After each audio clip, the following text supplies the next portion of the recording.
hot. live. We're hot. We're hot. Stage is hot. It's cold, but we're hot. It is. You think it's chilly? I'm comfortable. I'm a big boy. Okay, good. I like cold. I like cold spaces. Okay, good. I'm the one that like when I go to bed with my wife at night, she's like in a sweatsuit under 6 comforters, and I have the window open and my feet kicked out the edge of the blanket. Because That's hardcore. It's what you got to do. I went to bed. It was really cold. The heat wasn't on in my apartment, and it was really cold last night. And I went to bed with a guinea tee, like a thick fleece sweater, joggers, and socks. Oh, so you're cold at night? That not usually, but it was just for some reason like unusually cold. And then I woke up like 2 hours later, sweating profusely, stripped naked, and basically stripped naked. But then I woke up and it was like 60 degrees in my apartment, and I was like, "Oh my gosh, why is it so cold?" I text my landlord. I'm like, "Hey, is our heat working?" He's like, "Oh no, I didn't turn it on yet. Sorry." Thanks. Get on that for us, please. It's pretty cold. That's like it's the benefit and the burden of home ownership. It's that you turn on the heat when you want, but then it's that you pay for the heat the second you turn it on, and he pays for it. It's included with our rent. Yeah, not for me. Not for me. Yeah. I pay for it. Well, I get the opposite in the we pay for electric. Oh, so in the summertime, you're just during the year during the peanut butter and jelly and like hot dogs. So like not during the summer, our electric's like $25, $30, $40 tops. Right. And then during the summer, it's over $200. Yep. And like he's like, I just want to let you know, I'm not trying to BS you. Like you have your own meter. We have our own separate bill because we have our own meter, and he literally gives it to us. It's just the reality. He's like, look, this is what it is. It literally went up $150. I'm just letting you know. I'm not trying to. AC costs money. It is what it is. Yeah. So I get it. But here we are, episode 5, I think. You tell me. I don't do this often enough to remember. Like, I do this. I want to do it more often, but I find myself doing other things, and then I put out like one episode a month. So. Listen, whatever works for you. Yeah, I know at least it's 3 or later because I heard Dietz and I heard the Chris Ingram, so I know we're past that. Chris was number 4, I think. Okay. Yeah. So who we have here, my good friend Peter Ladenheim. He is happily married to Mrs. Amanda Ladenheim. I like to point that out because I think Peter is a very good example of a godly, happy marriage. You guys have been together for. How long? We started dating in July of 2011. Wow, that long? Yeah, so we dated. We got married June 15th, 2019. It was 1 month shy of what would have been dating 8 years. Wow, I actually didn't think you were together. I thought you were together as long as me and Nicole, like 6 or 7 years. We've been together years. for a long time. Oh wow, well congratulations. Thanks, man. Also bought a house in the past year, so congratulations on that as well. Thank you. And I really like. I don't know if I commented on it when you first posted pictures of it, but like you have an area, I guess it's like in a den or a living room where there's like some stone around where like you set up your Christmas tree area. Yep, I think that's like my Christmas tree corner. I love that stuff. I love like the stone and all that stuff. I think looks so awesome in virtually any setting. Appreciate it. Peter is also a youth pastor at Shelter Rock Church. He is a food connoisseur and a food blogger and overall food lover, such as myself. We're going to talk about that at some point, obviously. Also a business owner and entrepreneur, and we'll get into that as well. But yeah, thanks for coming down. Thanks for having me. Pleasure to get to connect. I feel like COVID, you don't get to see anybody, so we're in person. We're sitting across the table from each other. Like there's skin on your body. I see it. Not to sound weird. That's a super weird thing to say, but it's there. Well, so I don't know how it works right now. So you work for the church, and obviously you were telling me you just finished setting up your home office. What are the rules with the church right now in New York? Because for me, V1's been virtual for a while, but we also work out of a movie theater most of the time, which movie theaters are not open. So I don't know what the real rules are for like other churches that actually have buildings like Shelter Rock. So like, well, I mean, we just have recently hired a new executive director, which is just a fancy way to say like the person that's on staff that makes sure the church does everything the right way and human resources and all that stuff. She's a brilliant lawyer, so I know way more about the law than I ever wish I would have. But basically, churches are allowed. I think right now in New York State they just upped it from 33% to 50% capacity. So we just relaunched doing live services on August 23rd. So we've been open again for a little over a month and a half. But yeah, we're even still, we're a 3-campus church. And typically on any given Sunday, we'll have like 2,000 people total coming through the doors across our 3 campuses. And even with all 3 of our campuses open, 2 services every Sunday, we still have like 1,700 people watching online our That's virtual awesome. services every week. So it speaks more to the sense of we're open, we're in person, but there's still a lot of people that are home enjoying, Wheaties in pajamas while watching us preach. Yeah. Have you guys seen like tremendous growth through this time? It's funny because it's amazing to see the way that, well, I'll word it like this. Our senior pastor told us in the beginning of this whole thing when we started switching to virtual services back in March to look at this not as a season of what we're missing, what can't be done, but to look at the new opportunities that the COVID season presents. And one of those is doing online services. We really wanted to have a real church feel, a church atmosphere, a community atmosphere, but virtually. And we saw, we probably were prior to that point, we would get like 1,500 people really interacting on a Sunday, like coming through the doors every Sunday. And then when we switched to online a couple weeks in, we were seeing like 2,000, 2,100 people, tuning in for like and not just like 2,000 viewers. That's people that actually stayed and watched for 40 minutes or more. So it was unique and cool. And now that we're back in person, what's really cool is seeing some of those people who are new, who found our church through the digital platforms, are now coming through the doors of the church in person. So it's been interesting, and it's cool. It's a really cool feeling because V1 started virtual, then opened campuses, but we've never not had the virtual presence, but obviously at certain points when we had 3 campuses open doing multiple, there weren't a lot of people viewing online. I mean, I don't know the exact numbers, but there were hundreds viewing online, maybe thousands. I'm not sure. I don't work behind the scenes with that stuff, but with COVID, the online scene, just like you said, it just started growing exponentially. And I had episode 2. I had my friend Aaron Kraniak, who's one of the music directors for V1, and he was telling me like we've got multiple countries tuning in, thousands of people. Like to me, that like, but it really shows you, people were looking for something, and the fact that the thing that you said, like you have these people showing up and you don't even know who they are, kind of thing. So we pre-record the worship. Right. So, and I've been on there, I think 2 times in the past few weeks or whatever. And one time, the first time I was on there, Pastor Mike addressed me personally, so people like knew who I was or found out what my name was and who I was, kind of thing. And then I get friend requests from random people who I don't know who they are, and from the middle of Uzbekistan. But like our mutual friends are like Mike and Julie Signorelli and like 10 people from the church. I'm like, oh, this is weird, but like kind of cool at the same time. Like. Yeah, no, it's really awesome. It's just so interesting the way that it's kind of shifted things and the way it's shaped and changed things. And I've gone back to, like I said, the new opportunities. It's definitely been cool to see. Yeah, definitely. But before we go down that windy path of spiritual walks, tell the listeners, who is Peter Ladenheim? Who are you? Where are you from? How'd you grow up? What's the life and story of Peter Ladenheim? The life and story of Peter Ladenheim can be broken down to 2 words: Fat Pete. No, I'm just kidding.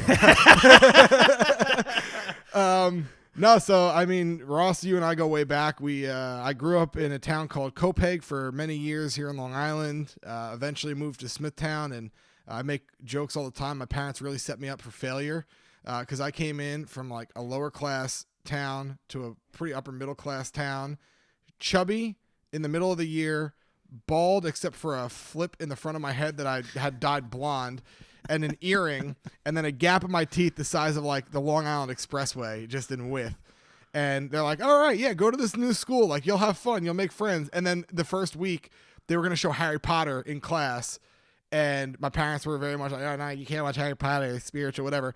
And so they wouldn't sign my permission slip. So I'm the new kid in school already. I'm just the most grotesque looking human there's ever been. And then I'm the loser that's not allowed to watch Harry Potter in class.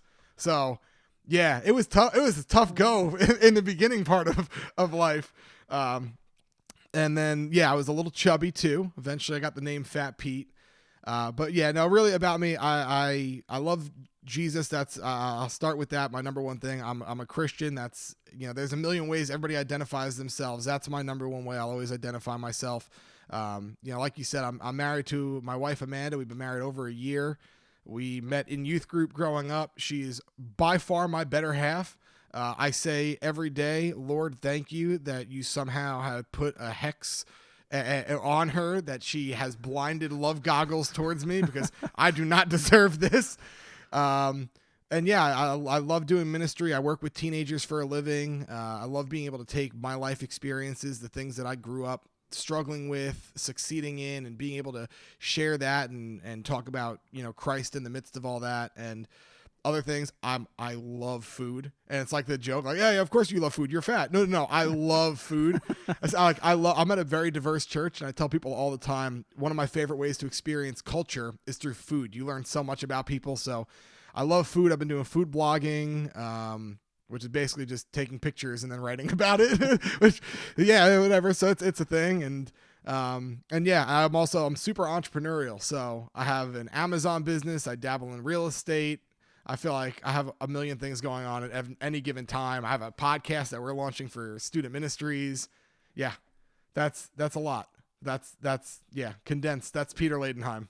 Yeah, in a short couple of minutes. No, so circling back, I remember in I guess maybe it was around high school you started becoming more vocal about your faith. Yeah. And I feel like you might have been the brunt of some jokes, the butt end of some jokes.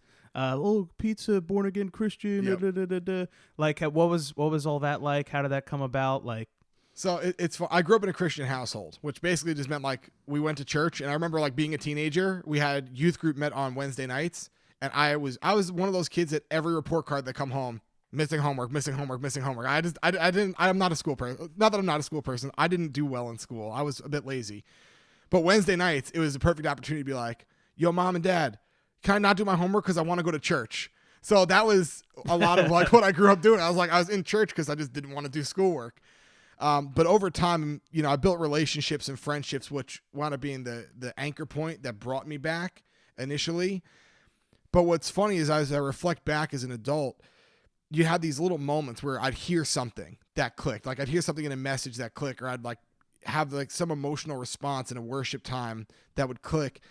And then we were on a retreat my sophomore year of high school, January, my sophomore year of high school, where for someone that hasn't experienced it, it's kind of hard to explain, but I really just felt the love of God in a tangible way where it was like an aha moment where it clicked and I said, this is real. I know this is real.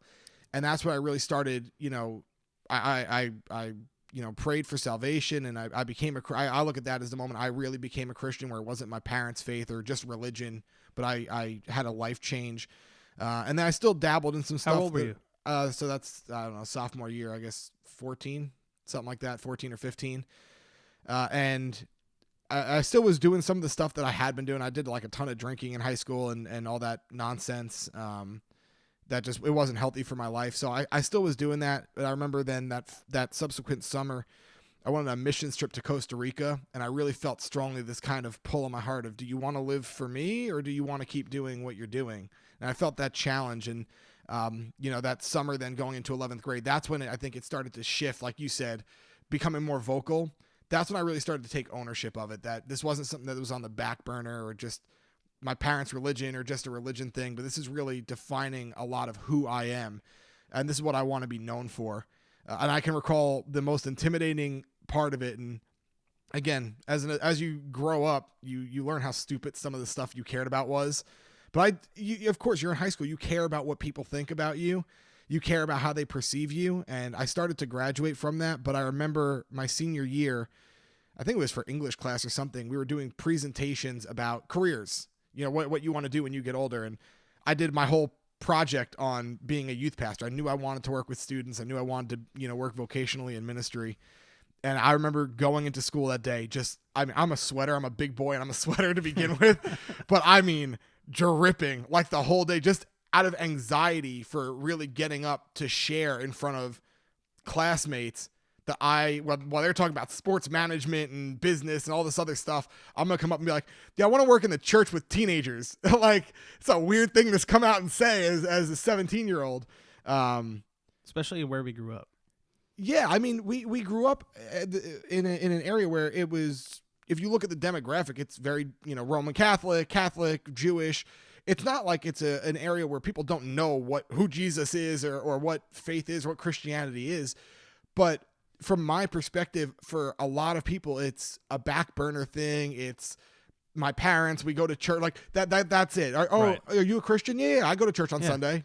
On Easter. On Easter and Christmas. we in vocational ministry, we call them the Creasters, the Christmas and Easters. But yeah, it was intimidating, and being a young man, and trying to navigate that, and what are people going to think of me? How are people going to react? And when you go into a school where the thing to do is drink and have sex and whatever, and to go into that and be like, yeah, I'm going to be the guy that talks about, yeah, I spend 4 nights a week at church because it's fun for me. I'm not out drinking anymore. And like, it genuinely was fun for me. So it was intimidating, but yeah, man, the older I get, the more I realize the stuff that I was intimidated by, it's so stupid. Like there's almost nothing I love more now than getting to share about that part of my life. Cause it really does define who I am. Absolutely. Man, that's such an awesome story. It's funny to reflect back on, and I'll share this last little bit on it. I remember hearing a message when I was in probably 11th or 12th grade, and this was one of those defining moments to where I'm 27 now, and I remember this like 5-minute video clip. I can close my eyes and see it and hear it, but we were listening to a message talking about sharing our faith, and the pastor put on a video of Penn Jillette. You know who Penn Jillette is from Penn and Teller, the magician? Oh, yeah. So Penn's like this big-time atheist, well-known big-time atheist, and he shares a story about how him and Penn and Teller did a show, and someone came up and had a meet and greet with them after the show, and this guy was clearly a big fan. He goes and he hands him like a Bible promise book, New Testament. And he basically says, hey, I know this isn't your thing, but I really believe this, and I really wanted you to have it.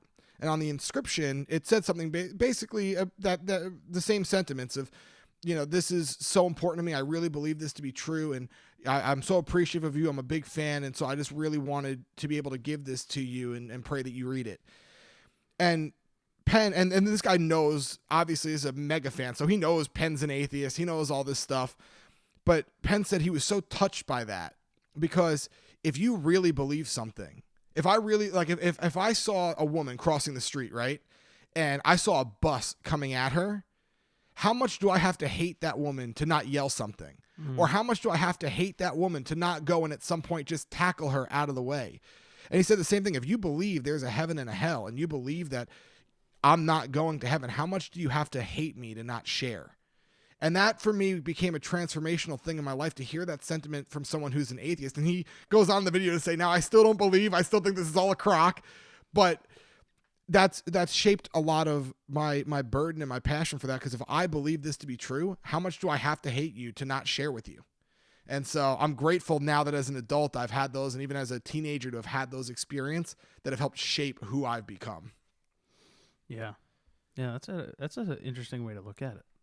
And I get where he's coming from too, because I feel like a lot of it, even if I'm never the person to, and neither are you, to pressure someone into believing what I believe and that kind of thing, but like, hey, this is who I am, and I'm just sharing about it. Right. But it's when people see how you are and how you live and the values that you hold is when they start thinking about different things. And even if you're like him, who says he's still an atheist, but he still remembers that in the back of his mind, like, man, like, it's like that stupid saying, like, it's free to be a good person, kind of thing. Yeah. Like, why not do the good thing?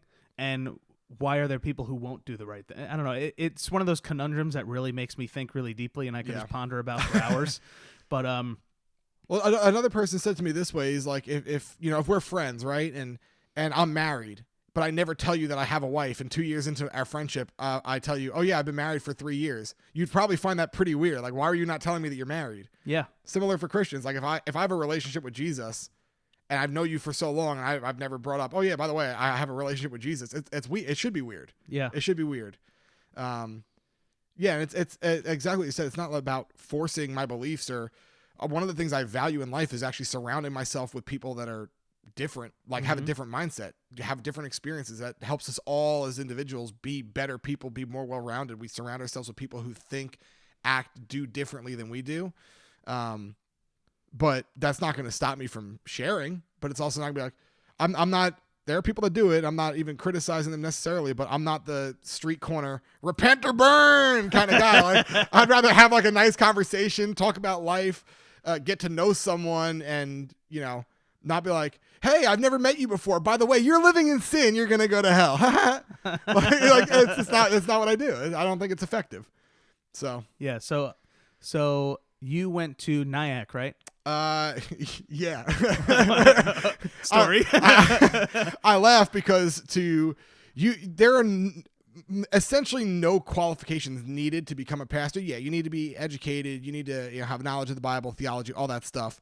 But it's not a field where you need to have a degree. There's a lot of ways you can educate yourself to have a position like that. But here I am, I went through 3 different majors, 7 years to get my bachelor's degree in a degree that I don't even really need to do the job that I do now. But you know what? That's fun. Statistically, that's what most people do. It's student debt, right? It's great. Who doesn't want to have $80,000 strapped to their back for a degree that, I mean, at least I'm in the field where my degree is in. But yeah, I went to Nyack. I graduated with my degree in youth and family studies from Nyack with a minor in theology. So what made you want to do youth and student ministry? Was it because that's where you found yourself having that life change, and you feel like I can agree I think most people could. Your teenage years, your developmental years is a pretty critical point where it can radically, depending on what happens to you, it will radically change the trajectory of your life. That's probably a part of it. I mean, my life was radically changed as a teenager. I think it's just, I feel for today's teenagers. To be honest, we're coming up on what will be our 10-year anniversary of graduating high school. I work with teenagers. I know we're old now. Like, it's just, we're old. I wake up in the morning, my back hurts. I'm old. But I think about, I work with teenagers every day. I'm only 10 years or so past where they're at in life now. And to see the differences of the expectations, the things that it's unbelievable. So I think for me to be able to have an opportunity to speak into their lives, to walk through life with them. And like I said, I've found in my life, Jesus is my absolute source of strength, the rock, the foundation. So if I can come in the midst of everything they're going through and be able to point them to that, and not in this religious, weird, spiritual way, but really even practically to say, hey, this is how it helped in my life. This is how I navigated that decision.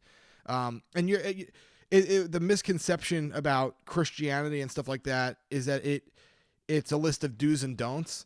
And that's not the case at all. It's about saying there is so much in life. We all want to have control, but the reality is there's everything going on. 2020, if there's ever been a year to prove the point, it's 2020.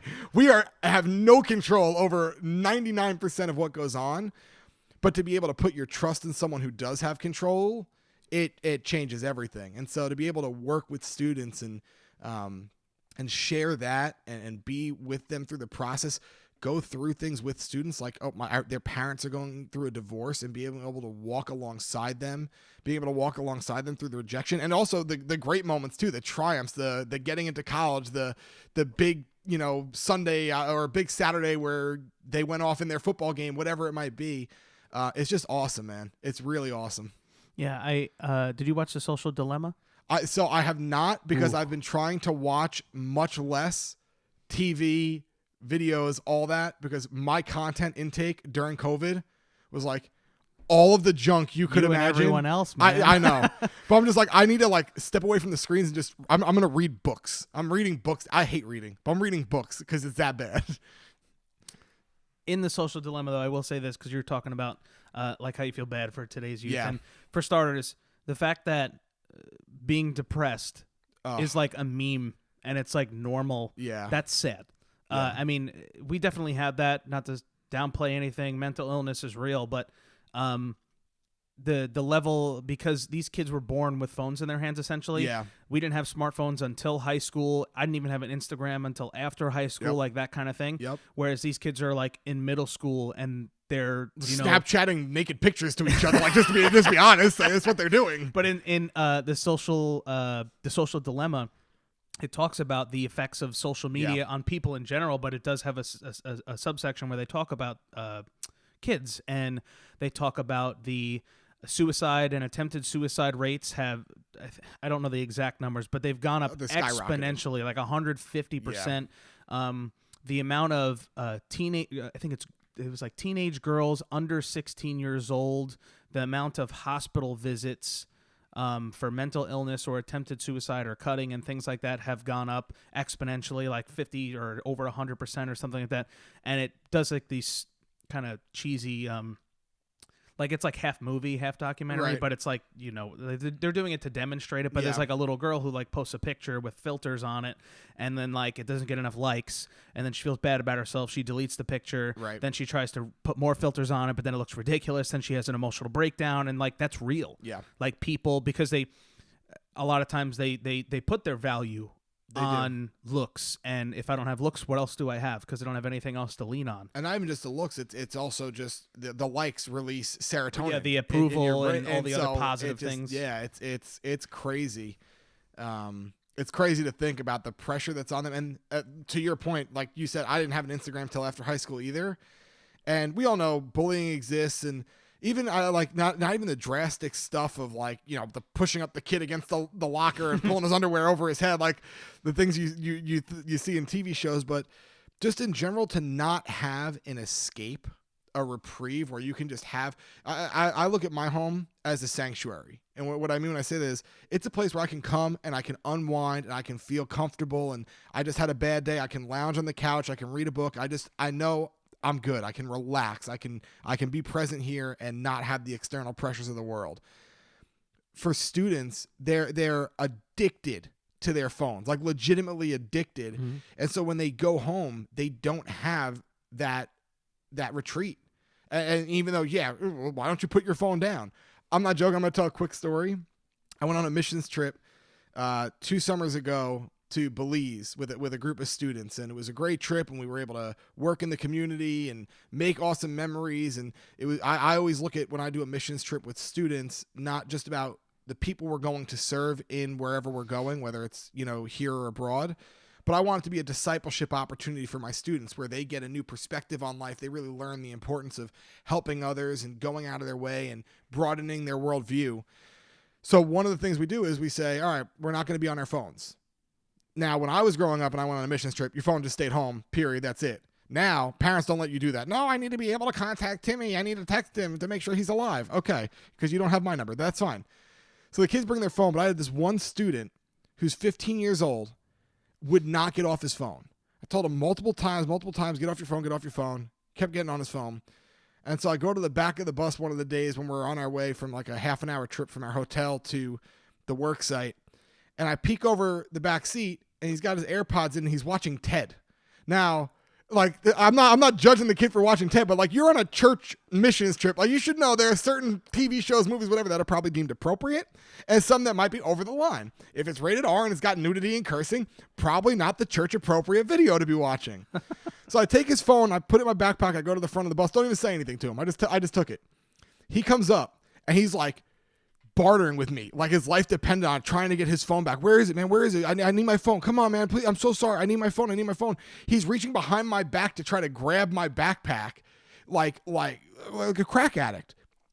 And so he finally goes to the back of the bus, and one of the other leaders on the trip is a retired police officer who worked undercover in narcotics. And he legitimately turns to me and goes, "This is the exact behavior of crack and cocaine addicts that are trying to get their next fix." Kids are legitimately addicted to their phones. They can't put them down. Can't do it. Oh, and you got that the phantom phone syndrome. Yeah. Where like you feel your phone vibrate, but your phone's not even in your pocket. Yep. And you're like, what the heck? Why is my thigh buzzing? I swear I was there. Yeah, no, it's crazy. It's wild. It really is wild. So when you decided to go into youth ministry, did you have any kind of pushback or adversity or anything going down that path when you decided like this is what I'm going to be doing, outside of like the obvious bullying and kind of thing that happened in school? Not too much. I mean, if I think back to high school, people said stuff, but it didn't matter. At that point, I was at a point in my life where I didn't really care. I was like, oh, you know what? I'm going to do it. I'm going to get some backlash, whatever. The chances are I'm about to graduate. I'm probably not going to see these many, like I'm never going to see all these people again. And I'm grateful because there's a lot of friends I went to high school with that, like yourself included, and guys like Derek and Joe Nappy and like all these other guys, I still see them, and so whether or not even we agree on life or disagree on religion or whatever, like we're still all boys, like we all hang out. So it's great. So I kind of got to that point when I made that decision. I'm like, I'm not going to care. I know who my friends are. I'm sure they're all going to be cool with it. It is what it is. If they're not, whatever. The only other real pushback I got, and I've laughed about this to this day, it's like a sad clown laugh, is my dad was always like, oh, you need to get a degree in something real. Go to, now mind you, both my parents, they like dabbled in college, but neither of them has a college degree. And God bless them, they provided a great life for me. So grateful for everything that they did for me. They set me up for success in a lot of ways, but they weren't paying for my college. So to a certain extent, if you're not paying for it, you don't really get a say in it. That's my mindset. I'm sure many of the parents at my church would probably disagree with me on that, and that's okay. I'm fine with people disagreeing with me. But he's like, no, you need to go to college and get a real degree. So that's the story of my 3 degrees or my 3 majors. Is I went and I started doing education. I was like, education, pastoring, like you're going to teach. That goes hand in hand. I'm a big history buff, so let me go and do that. So I got my undergrad or my my associates from Suffolk, went on to NIAC's Manhattan campus, and started doing education. So I did a year there studying history education. I got to the end of that year and I was like, this is brutal. I cannot do this. Like, I know I'm not going to use this. I'm wasting time and money. So I did another online school for a year doing, or like a year and a half doing, I'm sorry, not a year and a half a year doing business. Cause I'm very entrepreneurial minded. And I was like, all right, let me study about business. And again, same thing. It was boring. It wasn't the business stuff I was interested in. It was math and garbage that I'm terrible at. So it's like, forget this. So I finally made the decision to take a semester off of school. Very, very difficult for my parents to get behind that decision. But I was like, I just need to do this. And that was when I really felt like a tug on my heart of the Lord saying to me, you have a call in your life for youth ministry. You know that the passion, the desire is there to work with teenagers. Go and get equipped in that.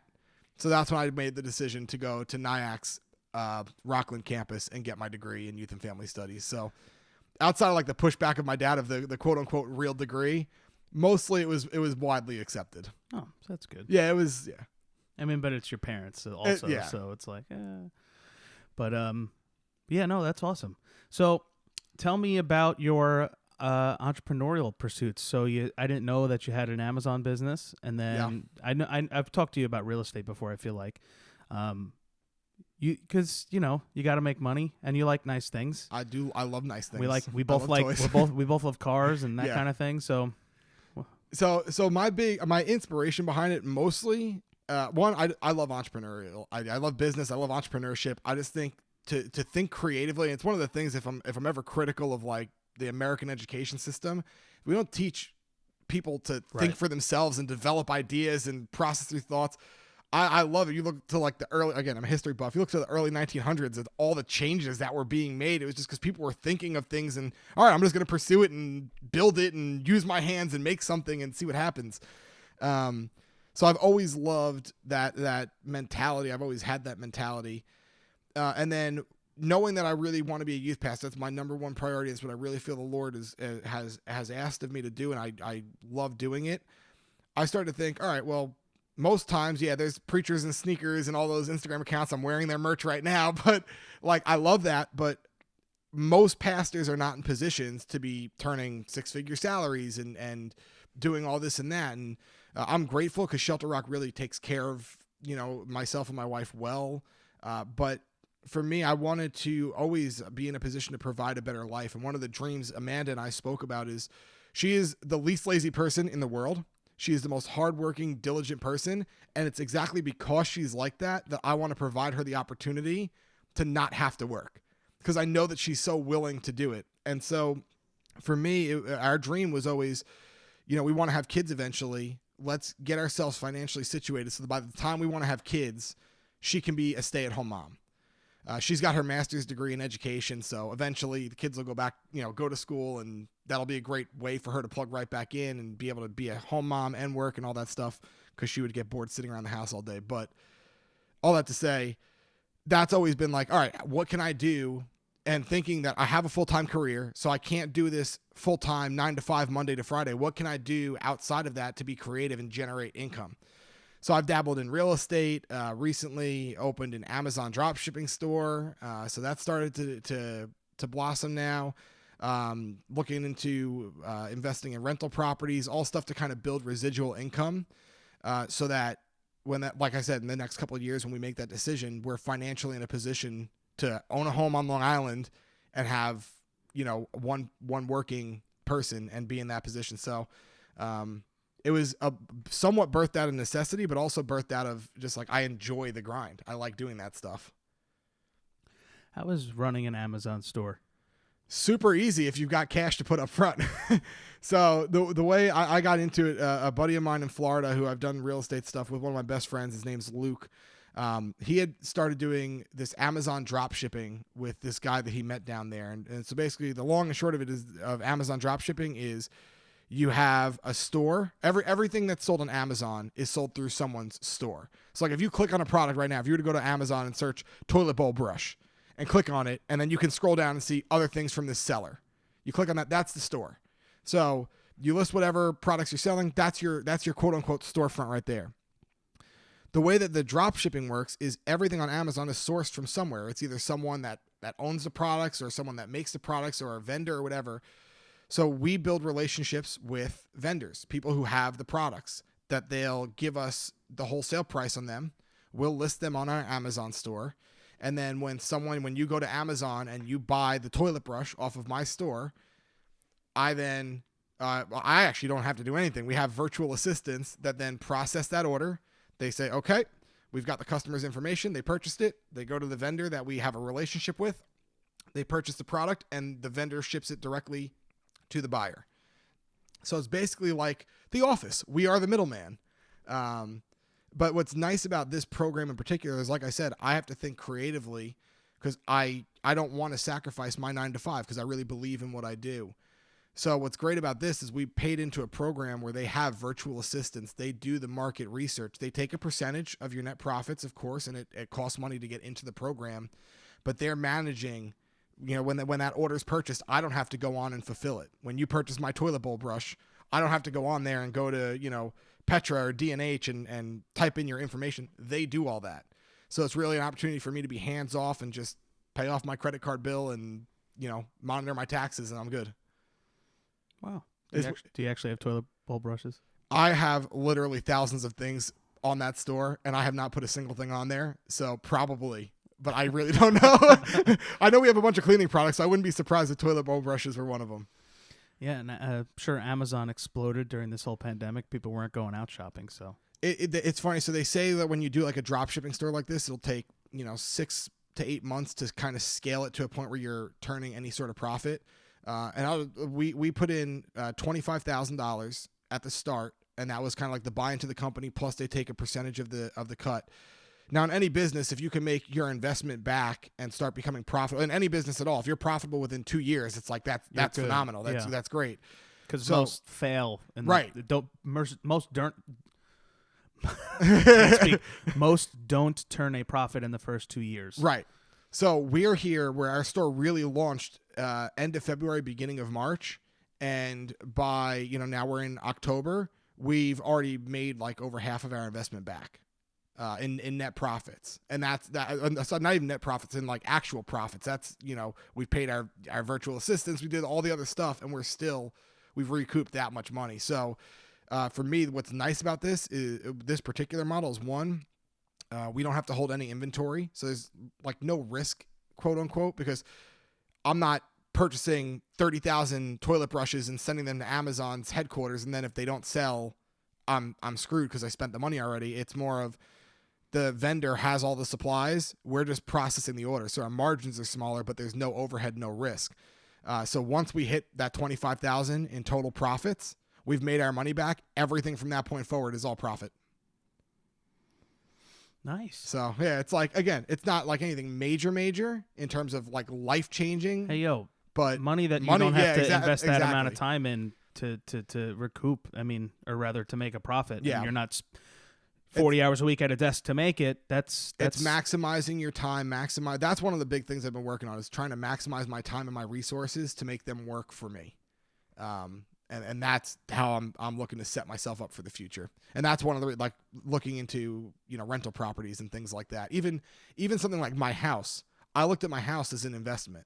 I didn't look at it as, okay, I'm purchasing a house and it's just to live in. I said, we know we're buying a starter home. We got it's a nice ranch in Holbrook. It's a 4-bedroom, 2-bath. We were able to get it off market from someone we knew, which is always a benefit.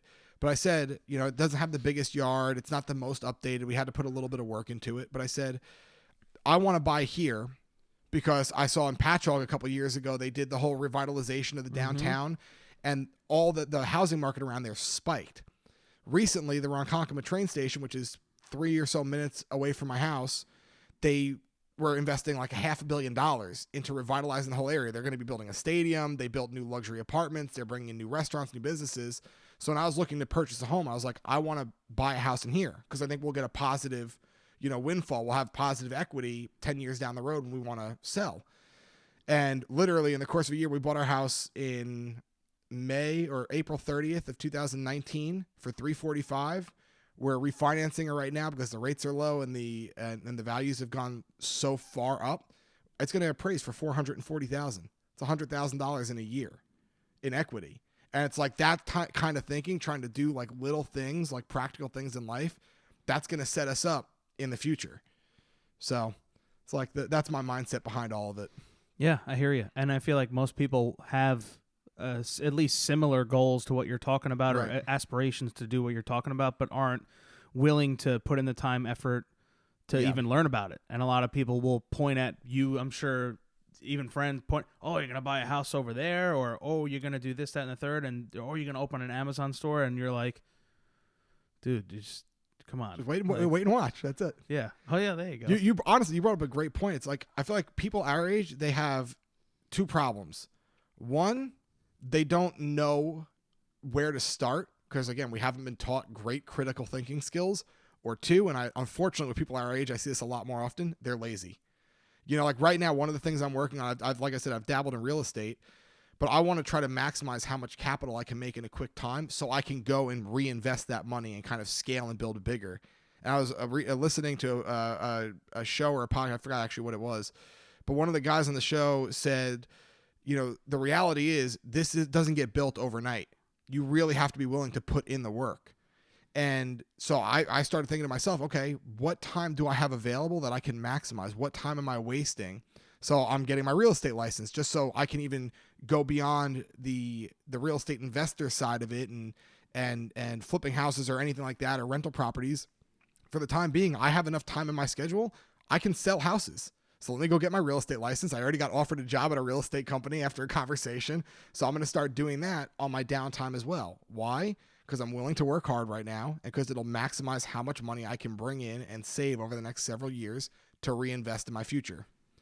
But it's just like you have to be willing to put in the work. You have to be willing to grind for it. A lot of people aren't willing to do that. Yeah. And a lot of people, I mean, let's be honest, people, especially here on Long Island, it's a human problem. We care so much about what other people think.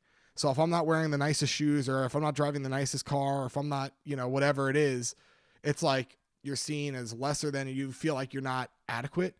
But honestly, I'm glad that my car that I have, and I could have bought a new car, but I chose to spend $5,000 on a car that I like because I know it'll last me a while. I got a great deal on it. I found a good deal on it.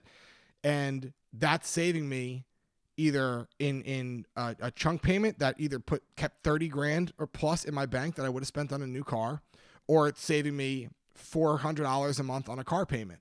That if I take that $400 over the next couple of years that I would have had a new car that I don't need right now, my needs are going to change. We're going to have kids eventually. I'm not going to need a Mazda Speed. I'm going to need an SUV. But instead of having the SUV that I don't need now, I take that money, put it together, reinvest it, make it work for me. Don't give a crap what people think and just work and grind. And then what's going to happen is, Lord willing, in 10 years' time, I'll be able to be in a position where like my wife's going to be a stay-at-home mom and, we'll have a nice house and a nice yard and nice cars in the driveway because I worked hard when it mattered, Yeah. And see, you're thinking, like you said, 10 years down the line, a lot of people in our peer group are just thinking till the weekend. Yeah. It's like, I want to go to the bar this weekend. Let me pick up an extra shift at work. I remember, all right, one of the biggest hurdles that I had to get over was a couple of years ago when I was going through school. I was working at Smithtown Gospel Tabernacle in their youth ministry, but I wanted to make more money.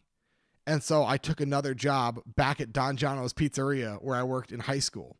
And to be honest with you, where you got me a job. Where I got you a job. I worked there for 2 days and never went back. They didn't fire me because of it. So that must have meant I was doing okay there. But I remember being, 22 years old or whatever it is. I am seeing people that I graduated with move on to business or move on to start their careers. And I wasn't at that spot yet. I didn't do things right to start. So it was a little bit intimidating for me to be like, all right, I have to swallow my pride and I really want to make extra money. But I have limited time. And limited experience, limited education. So I know I can't go get a career job because it's not going to work for me. So it took a lot for me to be like, okay, I'm going to be willing to go back and take the pizza guy job. But I'm glad I did because I saved the money during that time. And it was more than anything, it was a humility check for me to say, do you care more about what people think? Do you care about more about what people are seeing? Or do you care more about really doing what you know is best, setting yourself up? So even as a 22-year-old to have that mindset, it's part of the reason why at 25 on a single career job being mine, my wife and I were able to buy a home in Long Island. Right, because she was still in school, right? She was doing her master's, and she does work. She works at a podiatrist, but she was getting her master's in education. So she wasn't working her career job. She was making money, but it wasn't, career money. But we were able to, both of us, because we were diligent, we were smart, and we saved, and we did things the right way. We bought a house at 25 on Long Island. Like I don't say it in a prideful or cocky way. I say it in a way of all it does is it takes hard work. It takes hard work and diligence to set yourself up. And so again, we're not where even I'd like to be, but we're moving in that direction. That's what I'm trying to be like. All right, just do whatever you got to do. Grind, make it happen. Yeah, and that's like you said. That's something not a lot of other people could say. Buying a house before 30, really, especially on Long Island. I mean, we got some of our classmates that's like mommy and daddy bought them a house on Long Island at 20 years old. But, I love my parents. They ain't got that kind of guap. It is what it is. Or like the kids that were driving brand new Mercedes to our high school. Who drove a brand new, I know who it is. I'm being facetious, but a brand new, what was it, E350 AMG or something that got driven to school every day? Yeah, whatever. Good for them, though. Listen, I mean, their parents. I work in Nassau County now. You got to see what some of these kids have. Oh, it makes like Smithtown look like the poorhouse. Oh my goodness. Yeah, I mean, but good on them. I mean, their parents were built whatever they built and were able to provide for their family, and that's the freedom we have in America is to be able to set your family up. What I hope is that those same people, and unfortunately we don't always see this, but that they're teaching their kids those same values. Because that's the other, like the downside is if you're working so much that you don't have the time to invest in your own family, then you're not teaching your kids those same values of work hard for what you have. Because then it creates a mindset of like, okay, I'm just used to myself getting what I want and getting everything being provided. You don't develop the work ethic. Not the case for everybody, of course, but that can happen. So it's also like finding that balance of, okay, work hard, but also have your family life or whatever it is for your personal life, however it is you're going to reinvest and pour into the next generation, whatever it is. Yeah, that's definitely a big part of it. And like, I don't even remember who had first said it. Someone from something, whether it was a book or someone from stage, but God, family, career. Yeah. And family broken up as in spouse, then kids, then career. Yep. So to me, and that the vertical alignment, as they call it. So like a lot of people mess it up where they don't have God, period, which, to each their own, but then they put their career above their family. They put their career above their wife. They put their career above their kids, which actually on Anthony Spark, his podcast, he had author Simon T. Bailey, fantastic episode. Go listen to it, Extraordinary Excellence with Simon T. Bailey. He had a author on there, and they spoke about that. And Anthony tells a story about how he was going to counseling because his marriage was going down the drain. Yeah. And the counselor, Pastor Bill Hoffman, he's like, yeah, you're cheating on your wife. And Anthony's like, how are you telling me that I'm cheating on my wife? He's like, well, yeah, you give more time to your career than you do to your wife. Yeah. And therefore, you're cheating on your wife because she doesn't get any of your time. She gets your sloppy seconds. Right. And that's why your marriage is in the tubes. And it Yeah. was like a really, but unfortunately that's what a lot of people do. And because you have this society where you have to make decent money to live, especially in the area that we're in. Yeah, So you got to have so much. like, you can make $100,000 a year as a couple. And you can make 250. I have people in my church, they make $250,000 a year and they're poor. Yeah. Because that's just what Long Island is. Like, and they don't spend their money well. But yeah. Well, I mean, you look at certain areas on Long Island, taxes over $25,000 a year. Yeah. That's an entry level job. Yep. So like that's just taxes. Forget everything Literally else. one of the guys that volunteers as part of my student leadership team, the taxes on his home in Syosset are $60,000 a year. His taxes. It's wild.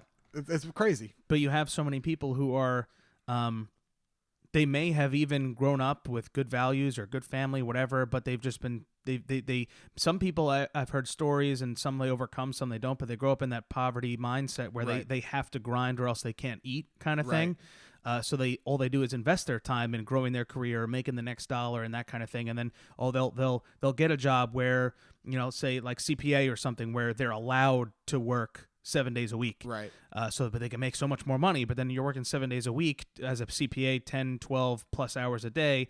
You're not spending any time with your family. Then your family's falling apart. But you have all this money. You can give them a new car. Blah, blah. And for some people with their love language, gift giving is their love language. Right. So to them, everything's okay. But to other people, they're like, acts of service. Exactly. Yeah. You're like, dude, like you're not doing anything for your family. And then ultimately it crumbles. And then that's why, whatever the statistic is, that it's like half of people get divorced nowadays. And then I think it's something like 75 or 80% of it, it's the reason for it is for like financial struggle. Right. It's wrapped up in money. Right. It's wrapped up in money. Which is unfortunate. But I think a good segue in, because I think you could have a good answer for this. As someone who likes nice things and you're out there grinding and you're building your thing, there are definitely people out there who look at religious people and they look at business people and they can't put them in the same category because money is bad. Money is the root of all evil, which if you just read the Bible verse, you know that that's not what the Bible verse actually says. The love of money is the root of all evil, meaning your centrist, your chief definite aim is money. That's what's evil. But anyways, how can you explain for a generic listening group the difference between money and Jesus, and and here's another thing. Jesus said to that one guy to sell all his possessions and blah blah blah. Is Jesus a socialist? Is Jesus exactly? So I mean, I read the verses like "Go forth and prosper," and you're going to do better than me, and you need to be a good steward. And like you were saying, it's not a list to me. I don't even like calling it religion. But a relationship with God isn't a list of do's and don'ts, but it's telling you like, hey man, this is the right thing to do. You don't have to do it. You have the freedom to choose, especially living in America. You have the freedom to do a lot of things. You don't have to do it, but if you do, life will be pretty sweet. I promise. Right. So what do you say to that convoluted question I just asked? No, it's honestly, it's a great question. I'll start with this. One of the verses. Let me back up. When you talk about the list of do's and don'ts, I look at it like this, right? If we're in a season where you wear a mask, right? You wear a mask. You go to the store. You wear a mask. Why do you wear a mask? Why? Because someone told me to. Someone told. Okay, government official. Why are the government officials making us wear masks? Because they're scared. Probably, but I would argue that part of the reason we're all wearing masks is because doctors who are trained and educated and whatever say this is going to benefit your health. Yeah. I understand. We probably have people that are listening. They're like, "You're a sheep. You follow them blindly," and you're probably people that are like, "Yeah, amen, mass." I love America. I love that we can have both sides of the argument. I'm not taking even a stance on the matter. My point being is that you have medical professionals that are saying this is what is healthy for you to do. So whether or not you know about it, whether or not you agree or disagree, I'm telling you as a medical professional, based on everything that I know, this is what's best for you, whether you like it or not. With faith in God, we have a God who designed everything, who knows everything. And so when you see, because there are definitely do's and don'ts in the Bible, religion, faith, it's not a list of do's and don'ts. Don't murder people. But yeah, there are certain things that the Bible is clear. It says this is right and this is wrong.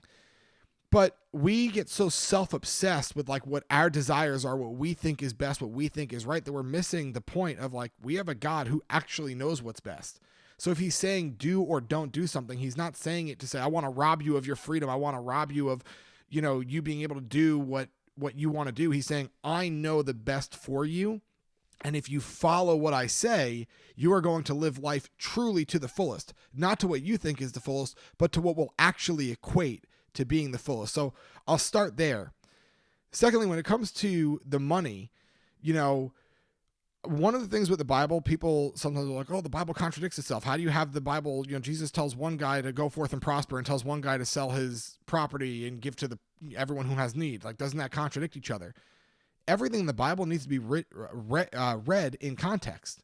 So the one guy who he's telling to go and sell everything, that guy's backstory is that money became his master. In fact, the Bible verse I'll quote when talking about money and religion and how does it all play together is the Bible tells us that a man can't have two masters, because you'll love one and you'll hate the other. You can't have two masters. You can only have one. So when it comes to money, is money your master? Or is Christ your master? Is God your master? And again, going back to my own life, I've talked a bunch about entrepreneurial ventures, but every time I've gone back to, I know I can't do this in more than a certain capacity because the Lord has been clear about my life. I want you to be a youth pastor. I want you to minister the gospel to teenagers. So if I know that's what God is asking me to do, that doesn't mean I can't also explore business opportunities, explore entrepreneurship, but I can't make that my master over what I feel God's called me to do in youth ministry. So they can absolutely coexist, but it's where do you put your trust? Where do you put your faith? If I only put my faith in my finances, I'm going to fail. 10 times out of 10, I'm going to fail eventually, whether it is in marriage, whether it is a financial failure, whether it is as hopefully a father one day, all that stuff, I'm going to fail if my only trust is put in my money. But if I'm trusting in God and I'm relying on him and I'm giving the praise back to him and I'm glorifying him and, and one of the things is God's continuing to bless me with finances, I can use it. And then going quickly to the socialist argument. This is where it has to get political, right? We got to go down the politics lane at some point. I don't prescribe to that Jesus was a socialist. But when I say that, I'm also speaking, Jesus lived his life in a way to serve other people. He was sent here to do that. Right. But, and we're all called, actually, we are all called to serve other people. Where I find the line of delineation is the individual versus the state versus the country. The choice. Because I look at it like this. If the only way, like let's say, right, here's an area where often Republicans and Democrats or conservatives and liberals are split, right? When it comes to stuff like welfare, affordable housing, things like that, stuff to help those that are poor. The Bible is very clear about us that we're to care for the poor, that we're to, take care of the needs of the poor, all that stuff. The Bible is clear on that. So to someone who would be on the Republican conservative side of the camp, that's like totally against everything, I would say, okay, well, what does the Bible say about that? Does the Bible say we're to take care of the poor? What are you doing to take care of the poor then? If you're against all these programs, that's okay. What are you doing to still live out that portion of the gospel? And to someone on the other end that's saying, oh, but my beliefs would tell me that I need to care for the poor. I need to give to those. We need to be, taking care of those that are in need. I would argue, okay, but is the only way you're doing that with your finances by your tax dollars going towards that? Or are you doing something as an individual to honor God through your life and give to those who have need? So we're in a series right now, actually in our church, about exiles, and it's lining up with the election. We're talking about the reality that as Christians, we're living in a foreign land. We're not, I'm a citizen of the kingdom of heaven before I'm ever a citizen of the U.S. And what does that mean for our lives?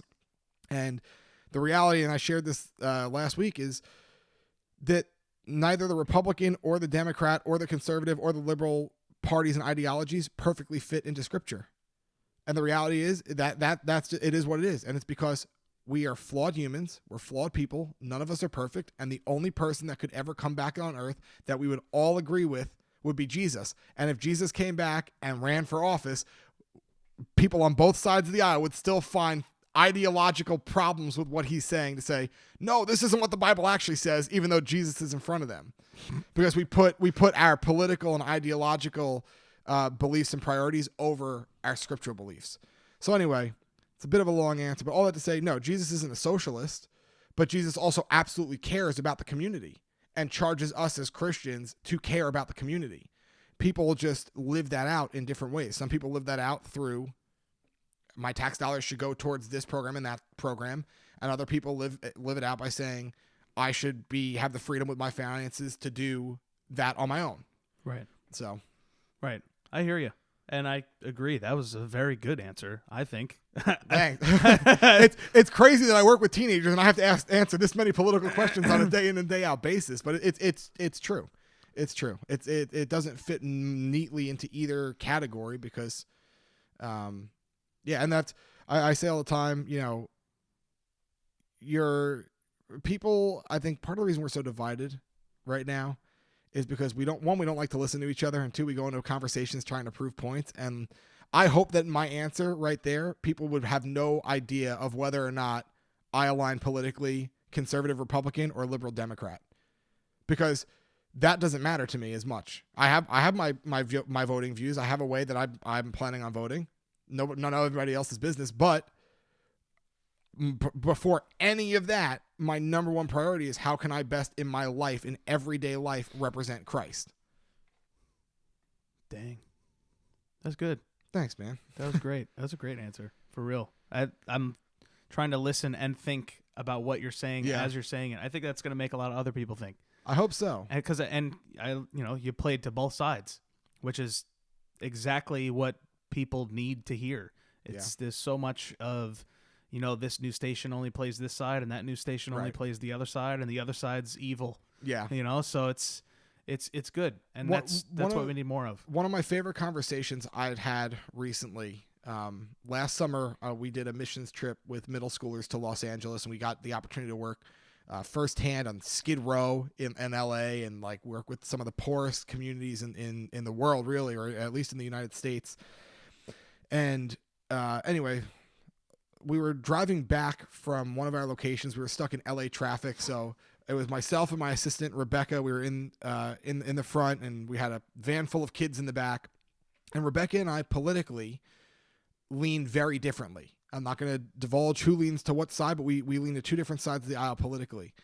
But during this 2-hour conversation, we talked about everything from gun control to welfare to all these different things that are polarizing. And we had the most pleasant, friendly, enlightening conversation ever. And it was because neither of us went in saying, I want to change the other person's opinion. We both went in saying, I want to hear your perspective. I want to understand why you think the way that you think. Tell me more. Tell me why you believe that. And what was amazing is that in so many of those areas that we're ingrained to be disagreeable, to be on different sides of the aisle, we found that we had actually so much more common ground. So gun control, we both agreed right off the bat, we want less people to die from being shot by guns. I think any sane human being would be like, I want less people to die from being killed by a gun. We just had two different ways of looking at it. One of us thought that, by having more people who own guns, you present a greater opportunity for the tragedies to not take place or for people to be protected in the event of one. And you had the other person that believes that by restricting the amount of people that have guns, the less likelihood you're going to have of shootings happening.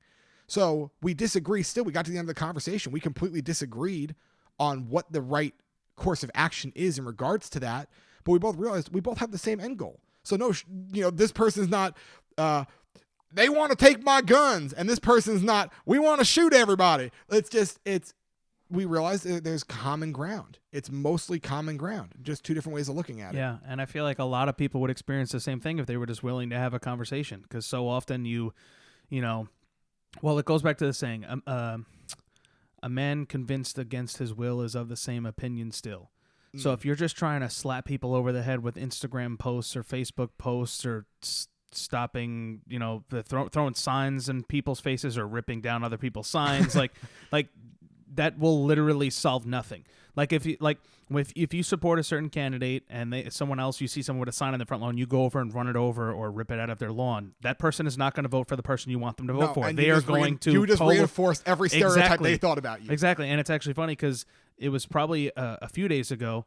I don't even remember how it happened, but I started talking to one of my good friends who I've known for decades at this point, who he says he's like, oh, I'm in the middle, but like I lean a little bit this way, and I said I'm in the middle too, and I lean a little bit the opposite way, and we had a really awesome conversation, and I'm asking him questions, he's asking me questions, and we're responding with like Instagram has like a 500 character limit, but we're responding with multiple paragraphs of like those. So if you from afar, it looks like we're having an epic argument, but we're actually just answering and asking questions. Yeah. And then at the end, he goes, dude, I'm so glad that we can like have a conversation like this and like agree to disagree and still be good friends. Yeah. We got to grab a beer soon. Yep. And that's how it should be. That's how it should be. And it's also, it goes back to like the age old adage that we've all heard. There's a reason we have 2 ears and 1 mouth. Yeah. And that's a big thing. People don't actually want to listen. They're just like, oh no, I need to get my word and I need to get my point and I need to make my case, my argument. Listen to what the other person has to say. If I didn't listen to my assistant Rebecca in that conversation, I would have left that conversation knowing nothing about why she believes what she believes and only being frustrated that she wasn't convinced by my points. She's an idiot. But because we both listened to each other, we grew. I now have a better understanding and I have more empathy. It's just people don't want to listen. They just want to be right. We want to stroke our own egos. And I mean, everything. I don't care what side of the aisle you're on, whether you watch Fox or CNN or whatever it is. It's like everything is so divisive. And if we could just really remember, like simple things, this obviously for me, it comes from a biblical perspective, but it's not even just biblical. It's just be a good freaking neighbor, like love your neighbor, take care of each other, live in community together, be amenable, find common ground. It's like simple things. Who really wants to walk around in life being miserable all the time? I don't. Yeah, I can look at the world and be so frustrated with how so many things are. I could be frustrated with leaders. I could be frustrated with politics. I could be frustrated with anything. But what joy is that to live life that way? I'm not saying to be ignorant to what's going on in the world around you. I'm saying take a look at all the good things. Take a look at all the things that do bring joy and hope and peace, and focus on that. Stop spending so much time just walking around being miserable all the time. It's a crappy way to live life. Yeah. And for those who are listening who are currently walking around hating your miserable life, you should try some of these things. I guarantee you'll feel way better. Yeah, no, for real. It's awesome. I genuinely, I would never have thought I would have gotten to the end of this year, given everything that's happened, and really just feel good. And there's a lot of things that absolutely break my heart. And I called out my church the other day. I preached a week ago. I was like, church, we have been the worst of the worst when it comes to this. Because honestly, the church, the Jesus says in the Gospels, before he goes to die, he gives his disciples a commandment and says, love each other. You will be known as my disciples by your love for one another. And I called up my church. I'm like, if people saw us and knew we were Christians, they would absolutely be appalled. They would want nothing but to run as far away from the church as possible. We as Christians are not being known by our love for one another right now. We're being known for putting our political ideologies above our faith, above what's more important. And we're just treating each other like crap. I can't tell you how many people in the church I saw getting into arguments where curse words were flying out on Facebook. I'm like, y'all go to the same church every Sunday. What do you got to hash this out on Facebook for, first of all? And why do you got to be so nasty to each other? You know each other. If I know someone and they support this candidate, does that automatically change everything else I also know about them? No. Right. I would pose a challenge that for people listening, if you see someone on Facebook and they post the anti-this or pro-that disagrees with what you believe, and you think back, man, they were so cool in high school. They were still probably cool. I bet you they're still cool, but they're being vocal. Maybe they riled up emotionally. Maybe something happened in their life personally. Shoot them a DM. Be like, hey, bro, what's going on? Have a normal conversation. I'm sure politics, for whatever reason, will come up. And just have a normal conversation. Ask questions. Why do you feel that way? Don't attack them. Yeah. And validate their opinion, because you're allowed to have an opinion. It's legal to have an opinion. And just figure out how people feel, how people think. That's why I want to have this podcast. Share people's experiences and perspectives. Everyone comes from a different place that believes different things, and we need more of that. We don't need more of the same. It makes the world a better place. Yeah, we don't need more of the same people talking about the same BS on every TV show or news network or movie, shoving opinions in people's faces. Think critically. Think for yourself. Yeah, it's crazy that we need to you'd even need to say that, but it's just just think for yourself. Listen to people, genuinely listen to people, hear where they're coming from. It's so much more enjoyable. And even for me as a Christian, yeah, I surround myself by a Christian crowd. I want to be influenced in and encouraged in a godly direction that I believe in.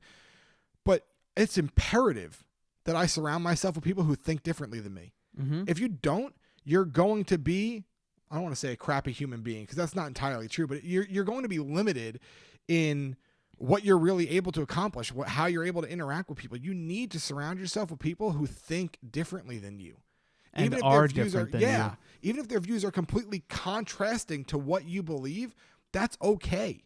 I promise you, like if you really investigate a person and get to know a person, there is so much. We were just talking today. I'm a pastor. I'm a husband. I'm a Christian. I'm a business owner. I like cars. I like watches. I like shoes. I'm a Knicks fan. I'm a Giants fan. I like UFC. I like Formula One. There's so many things that make up who I am that, yeah, maybe you don't. Maybe you hate 60% of who. Maybe you disagree with my political views and my faith and my marriage and all that stuff, but maybe you're into basketball. Maybe we have something we can agree on. Maybe you're into... And you're the kind of, you love basketball. Like you could talk for hours about basketball. Yeah, I mean, like you can always find it. Also, the person doesn't have to become your best friend. If you have 80% things that you disagree on or you have different interests, you don't have to be best friends with everybody. But you can still treat people with respect. You can still find that common ground, that those things that you do share with one another, and build a legitimate relationship. And going back to even what I said earlier about, sharing, like for me, sharing the gospel, I like to build a relationship first, because then that person knows I'm not trying to ram something down your throat, but they know I care about them. I'm invested in them as an individual. So the reason I'm sharing this has to be because I really believe it and I want what's best for their life. And this is what I think is best. If I have a relationship with someone in any arena of life and I really think something different than them, if you're coming from a position of a relationship, then sharing that becomes effective. But if you're coming from a position of, wow, I haven't talked to so-and-so in 10 years and I saw their post and I'm offended, I'm going to write something, there is no effectiveness in that because there's no relationship there. It's not going to do anything. People don't know. What is it? People don't care how much you know until they know how much you care. Right. People have to know that you care. And you look at everything, the basis of any success in any way, shape, or form is building solid foundational relationships. Yeah. Or rather, building a relationship with a solid foundation. I think it could both be valid. When it comes to sales, when it comes to business, when it comes to relationships, church, literally anything, if you care for someone or have a deeper relationship, it's automatically bringing whatever you're doing to the next level. Yep. Absolutely. Yeah. I did write down before I wanted to ask. You said you're reading a bunch of books. Yes. What are you reading? What are your favorites in the past, year or something? So I've been reading a couple different things. Most of them are they're spiritual books. So I read a book called Orange, and it's about it goes along with a curriculum for teenagers, but it's about maximizing the impact of the church and the home when it comes to discipleship. So really emphasizing the priority of families and the church coming together to work as one to help disciple teenagers. I'm reading Ernie Johnson's autobiography right now. He's the broadcaster. I guess he's the lead host of NBA on TNT. But he's also he's a Christian, but he's just a phenomenal guy. He's got a legacy of family and children, and one of those guys that you would look at him and be like, wow, he has so much success. But what we talked about earlier, he is modeled so well how to have success and family and prioritize both in a healthy way. So that's been an exciting read. I've got a couple books by Ravi Zacharias that I've read through recently. I'm trying to think what else. I got a Dietrich Bonhoeffer book that I'm currently reading, The Cost of Discipleship. Dietrich Bonhoeffer was a guy who was around alive during World War II. It was a German guy, a German Christian, who was out of Germany but went back to Germany in the midst of everything with Hitler and concentration camps because he felt the need to go and share the gospel with the people and be with his people, and wound up going and getting taken into a concentration camp and dying in a concentration camp. But just another awesome father in the faith kind of guy. So those are some of the books I've been into recently. And then there's the Bible. Of course. Of course. No, what was the most recent, I guess you could say, autobiography that I read was Shoe Dog. I don't know if I'm familiar with Shoe Dog. Philip Knight. Okay. Do you know who that is? I don't. I love it. Okay. He's the founder of Nike. Oh, okay. So that's one to read. And he talks about his priority. Obviously, at certain points was his business and taking off whatever. He struggled for many, many years, but his family is very important to him, and he likes that he's not famous. Right. He likes that people don't know who his name is. Right. They don't know what he looks like. And there's a story towards the end of the book where one of his routines, which I recommend for any healthy marriage, is having date nights. Yep. But one of his things, he obviously doesn't have to show up to work. Him and his wife go, I think it was like they go to the movies every Saturday or every other Saturday or something like that. And they lived in some fancy, expensive place in Florida or something. And he went there with his wife, and he was walking out. And as he's walking out, he sees like two other billionaires. It was like, I don't even know. I'm throwing out names here, but it was like these caliber people. It was like Warren Buffett and like Bill Gates or something. And he sees them, and they know who he is because they were in the same circles. Right. And he's like, oh, hey, Bill, Warren, how's it going? Whatever. And the three of them are having this conversation.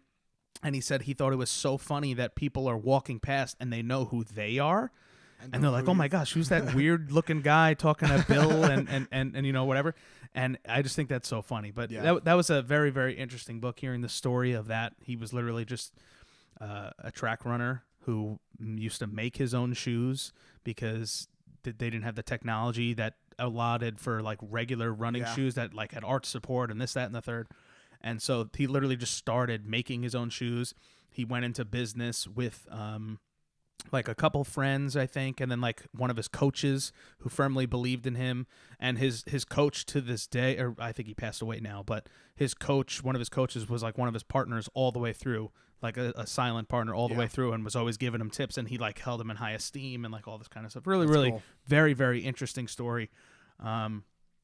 That was a good one. That'll be the next one I add to the list, I think. That's right up my alley. I have Elon Musk's book. But I love Elon Musk. I haven't read it yet. I also have the most recent, I guess not complete biographies, but close to it would be, I love like military books, like stories from them. Jocko Willink. Okay. I have a few of his books, Extreme Ownership, The Dichotomy of Leadership. I went and saw him live, and he gave out free copies of his newest book, which I don't even know the name of it because I haven't even picked it up yet. I think it's called Tactical Ownership or something like Tacticals. I think the word tactical's in there. I don't know. And then Dave Goggins, who's an absolute madman, former Navy SEAL. Dude, someone challenged him to run 100 miles in 24 hours, and he did it.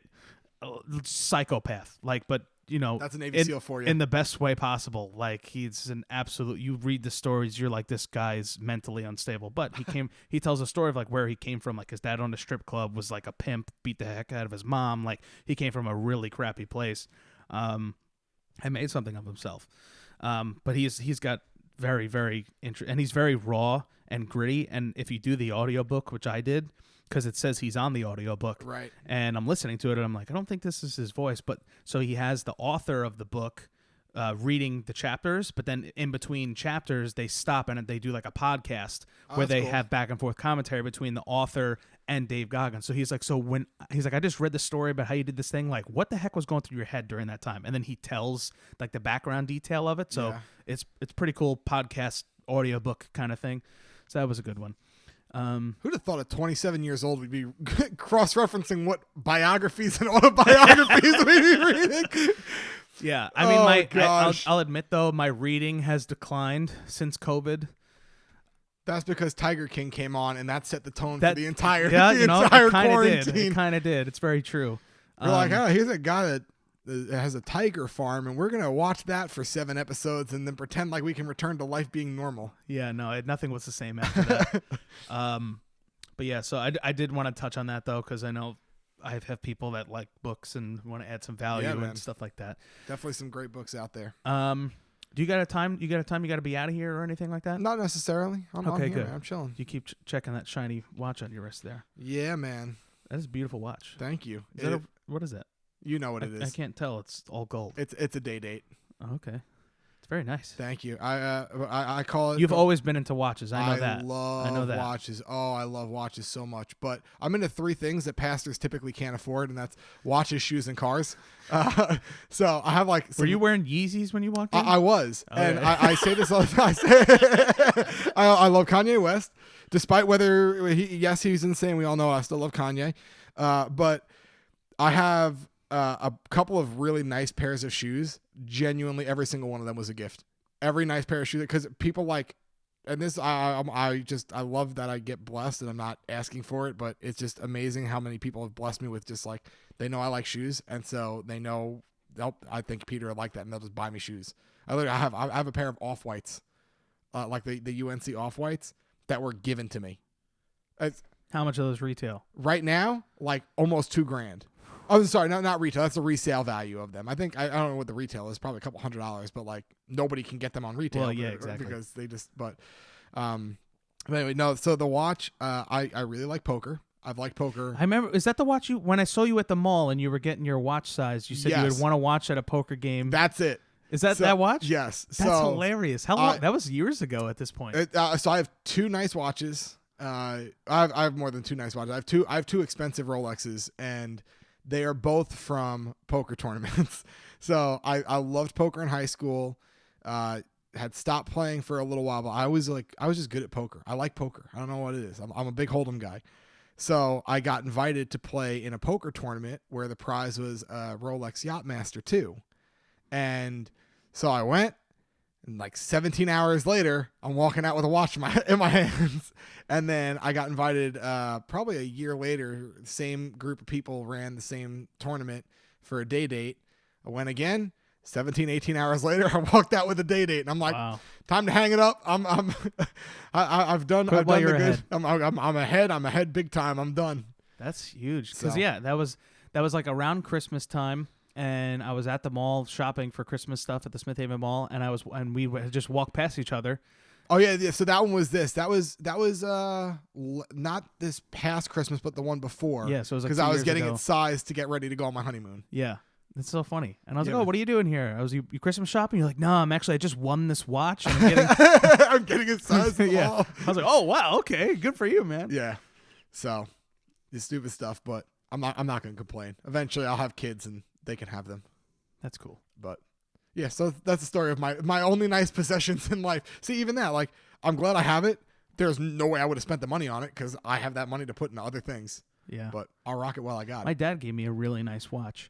My dad's a watch guy, or at least was for a period of time because he still is in the car business. But Right. back when he was like running like Chevy dealerships and that kind of thing, everybody's Yep. flashy money. And back then, like years and years and decades ago, their sales incentives wouldn't be you get a $2,000 bonus. It'd be we'll give you a Rolex, or something like that, or his dealership. I think it was him and 2 other guys. They paid them. If they hit the goal, they would send them to like Taiwan for vacation. And my dad went to Taiwan for vacation. It's like late 80s, early 90s, that kind of era. And he said he literally went there. And they said, "Yo, this is where like everything's made, right? Like huge manufacturing country." And they went to one of those cities where they just manufacture everything, Adidas and Nike, like all the crazy stuff.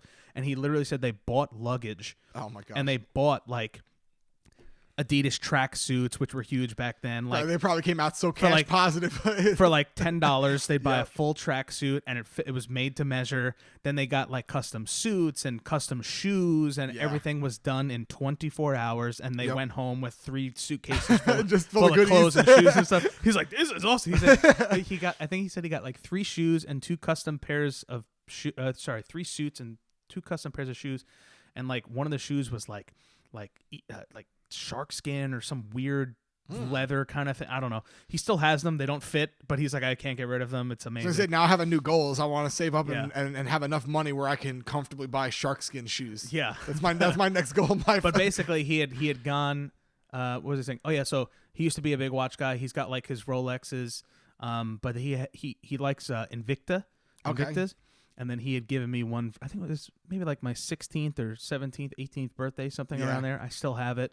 Nice. I don't wear it. They become keepsakes. I haven't worn any watch. I did. There was a period of time where I was obsessed with watches, and I bought one every few months. It was kind of bad. But I still have all of them. I've never gotten rid of all of them, but I don't wear any of them. Then I got an Apple Watch, and I was like, this does everything. And then, but now since quarantine, I basically haven't worn my Apple Watch at all. I'm back to work now, but I don't like to wear watches with suits.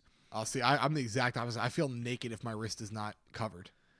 It's weird, and like I wasn't like that for like a long time. But in fact, the first watches I ever really was given or had, because again, God bless my parents, they provided a beautiful life for me. But we weren't a money family, and that's okay. They worked hard so we could live in Smithtown. But my wife got me in high school or just after I graduated these things called flex watches. There was like a little rubber strap with interchangeable faces, and every different color, a portion of that watch sold would go to a charity. So like the blue one went to a charity that supplied water in Africa and like all these different things. So I was like, oh, these are good and they're good for a good cause. I'm with it. So I had a bunch of those and I was like, these are cool, but I want a real watch now. And so I built the collection a little bit over the years. But I have these. My favorite watch though is for our wedding. I've always wanted a Movado. I don't know why. I've got a couple Movado. It was the first nice Switch watch I'd ever seen in my life. I was on like a cruise with my parents, but I was like, oh yeah, those are Swiss-made watches, the Movados. They're really nice. Like that's what you want in a watch is Swiss-made. So since I was a kid, I had always wanted one.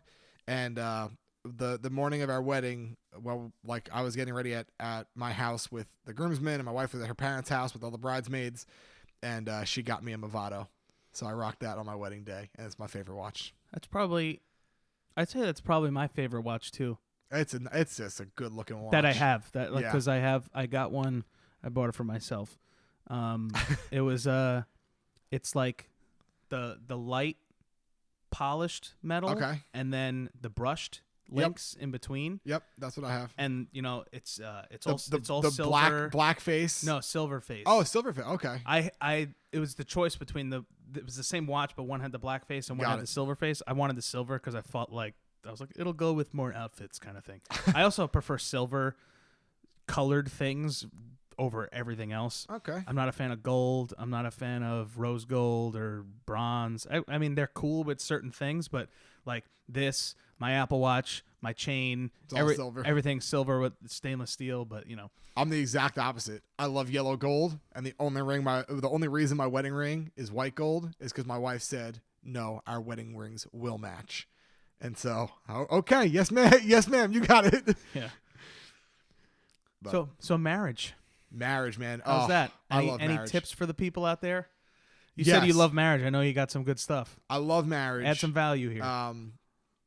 So me and my wife, we made the decision, like we dated for 8 years before we got married. So at that point, you know each other, but there's still an adjustment in marriage. It's learning how to live with someone. Again, for us, we made the decision. We weren't going to live together before marriage. We weren't going to have sex before marriage. Those were our choices that we made.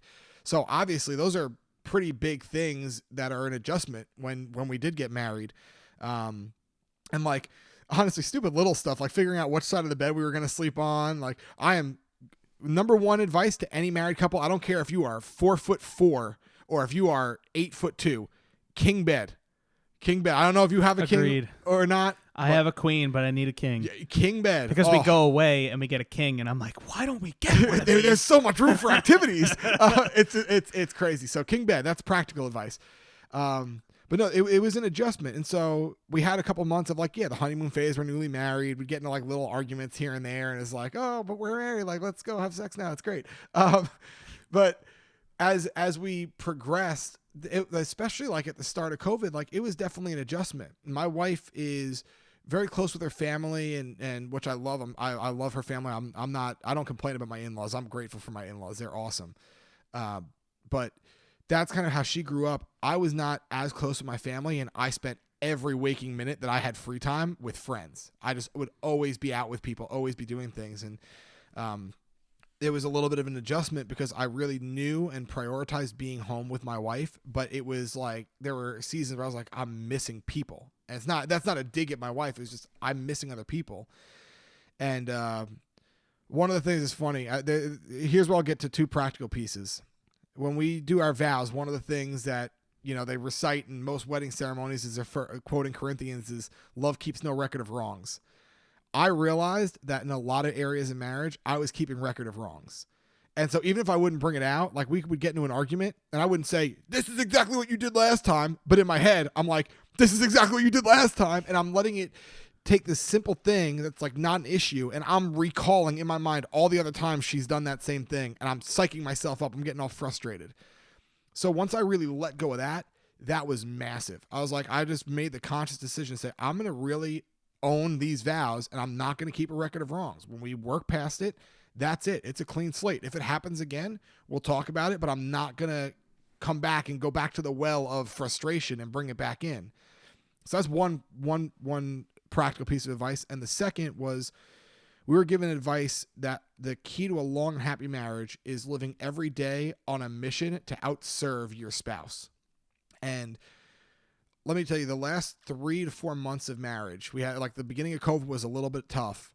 But really, since we both started being active in doing that, and it takes both people being humble, but I'll give it, if you're the one listening to this and you're figuring out marriage, you need to be the one to take the charge to do it because you can never control other people, even your spouse. You can only control yourself.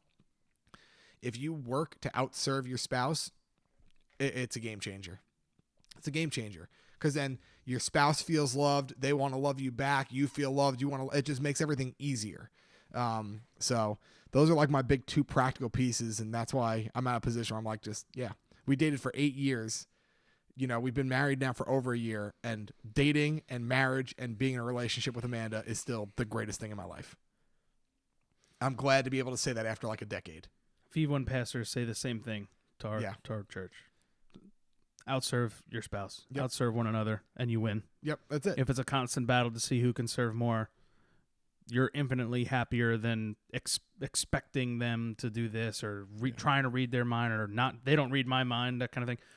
Just go out of your way to serve them. It's like a little bit like that scene you're a fan of The Office, I'm hoping. I haven't seen all of it. Oh.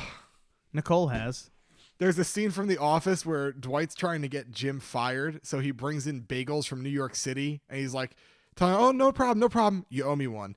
And he's like, I'm going to build up my favors and cash in my favors to, get Jim fired, basically is the point of it. But then Andy is like, I'm the king of politeness. I can't owe someone something. I have to do something. So the whole episode, there's like, they're going back and forth trying to serve each other. One opens the door, the other one opens the next door, straightens each other's ties, polishes each other's briefcases. And in that case, you're doing it to like not feel guilty or whatever, or because you have like an ulterior motive. But if you really live like that of, I just want to go above and beyond for my wife, she's going to start going above and beyond for you too. And it's awesome. Like to live life that way. It's fun. It's fun to live life that way.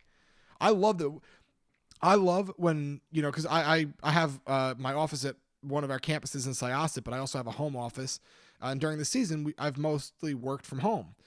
And because of the nature of my job, I can be pretty flexible with my hours and all that stuff. I don't do it all the time. I'll admit my guilt. But when my wife can come home from work and the house is clean, oh, it's awesome. It's so good. For her to come home and the house is clean and there's a hot meal on the table, as a husband, I love doing that because it brings joy to her. She comes home, she gets to be relaxed. She might have had a stressful day. It's awesome. And then she, in so many ways, returns the favor. So it's just good, man. And you love to cook. I love to cook. So tell us the story. Where did your love story with food start? Well, there's a picture of me at like 1.5 years old with like a 6-foot sub, like just in my gullet. Just, like one of those like big Italian subs that must have been some family picnic or whatever. So I'm guessing back then. But the earliest memory I have is we were at my house in Copiague and we had a babysitter. And I don't know why, I just wanted to cook eggs. I don't know where it came from. My mom is, God bless her, not particularly a great cook. I didn't grow up with a lot of hot home-cooked meals. It was mostly delivery, Chinese food and pizza twice a week. But I must have been like pre-K. But I said to the babysitter, I was like, oh, I'm going to cook some eggs. She's like, oh, are you allowed to do that? Yeah, I do it all the time. So I remember like I got the pan, I put it on the stove, I put some butter in the pan, and 4 years old, whatever it might have been, 5 years old, I cracked 2 eggs in the pan and I broke one of the yolks on accident when I was cracking the egg. So I purposely then broke the yolk on the other egg, and I was like, oh yeah, I like it like this. This is how I eat my eggs. And like, it just ever since then, I've liked to cook. I love going in the kitchen. I don't do recipes. I hate recipes. I like just going in there with the knowledge that I have and experimenting with different flavor profiles that I think will go together, different textures, different components like hot and cold. I love doing it. Yeah, I don't know other than that. Like I went to, so tell us about the food blog. yeah, so I started doing Eat with Fat Pete, at Eat with Fat Pete on Instagram, because I mentioned earlier, I love experiencing culture through food. I think it's one of the most amazing ways where you get to, you know, I can, if I go to a Cuban restaurant and I eat a dish and I'm eating, you know, the beans, which Cuban beans, they're more like a soup, almost like a stew with like a high liquid content. I'm learning a little bit about what goes into that. And when you see how much seafood there is and how much the interesting vegetables, because Cuba, they have like in their cities, they literally have rooftop gardens on their homes. So the types of vegetables that they can grow are very different. It's not like you have a massive field. So you like it, when you eat their food, you see the ingredients they're using and you start to learn and understand why and start to experience their climate, their culture, what's gone into that. I just think it's the most amazing thing in the world. And so that love and that passion often translates to me going to restaurants, me talking with people about food, all this stuff. And I've had people over the years, they're constantly like, hey, oh, Pete, I'm going to be on, you know, West 53rd. Like, where do I go to eat? Or stuff like that. Or, hey, what's a great, you know, Italian place? What's a romantic date night spot? or even just having conversations about what I'm eating. And the way I was describing it, they're like, "Oh, you have to write about it. I could read this all day. I'm hungry now. You've said this. I'm starving now." So I was finally like, "All right, why don't I just like take what I do and just compile it in one location so it can be something where people can enjoy watching it. They can read about it. They can learn about the food I'm eating. They can, you know, I try to be really intentional with my descriptions, which I know Instagram, it's like it's not the purpose of it. You click like and you keep scrolling. You just want to see a pretty picture." But for me, I'm like, no, let me actually utilize this as a platform I'm going to share what I experienced, what I thought of the food. And then if someone else reads that and they're like, oh, that sounds great, now they have a spot to go to. So yeah, it was just a way to like share a passion of mine. Yeah, I remember when you first created the page, and you might have followed me, so I followed you back, or I saw it somewhere, you posted it about it. I posted it so much. I was a little like Instagram loser, like looking for yeah, follow. no, I mean, I followed. Me. I remember, and you had put up. When I saw it, you already had a story up, and it was you making dinner, like for you and your wife. Yeah, and it was like the step by step, and I just like you said, no recipes kind of thing. You're like, all right, so I'm just gonna put this in here and put it in till it browns, and yeah. now I'm gonna deglaze this, and da da da da. And I was like, wow, I was like, his technique's like great. He knows what he's talking about. And then you plated it like very professionally, like you would get at a restaurant, like the drip slide, like, you know, stack the meat in the middle with the garnish on top. I was like, look at this guy. I was like, that looks excellent. If you ever go to my house, like if you were to sit down on my couch and just turn the TV on, Food Network, 99% shot it's Food Network. I don't watch a lot of TV anymore. Again, beginning of quarantine, I watched The Tiger King and some other stupid shows, but whatever. Ordinarily, if you turn on the TV, it's on either Food Network, whatever channel the most recent football game was on, or whatever channel the Formula One race was on. That's pretty much the extent of my television. I really do. I love food. I love food. Like I have a buddy of mine that was just texting me today, Pat, who was featured on one of my Eat with Fat Pete journeys into the city for food. He's an accomplished chef. He owns a business that does local farm to household grocery delivery, which is great. He's all about local produce and sustainability. But he texted me, he's the guy, I'll go to Michelin star restaurants with him because he's someone I can go and we can talk about the food and what's going on the plate. So we're making plans right now for the 29th, October 29th, to go into Manhattan, and we're either going to try to eat at Le Bernardin, which is regarded as the best restaurant in the world right now, literally on the face of planet Earth, or another 3 Michelin star restaurant, just to go and have that dining experience. Wow. So I've never been to a Michelin star. Oh, it'll change your life. Yeah. Oh, dude. I could imagine. I love that. I don't know if you ever watch it. Probably not. It's on Netflix, but it's worth it. And in my opinion, it's one of the best cooking shows I've ever seen. I hope what you're about to say. I have an idea, but I want to hear it. The Final Table.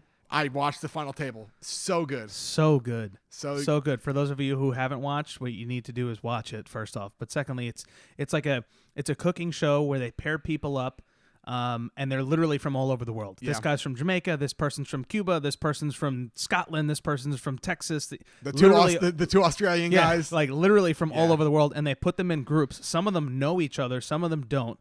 And then they're like, all right, this round is Japanese, and you have to make this delicate, whatever fancy Japanese dish.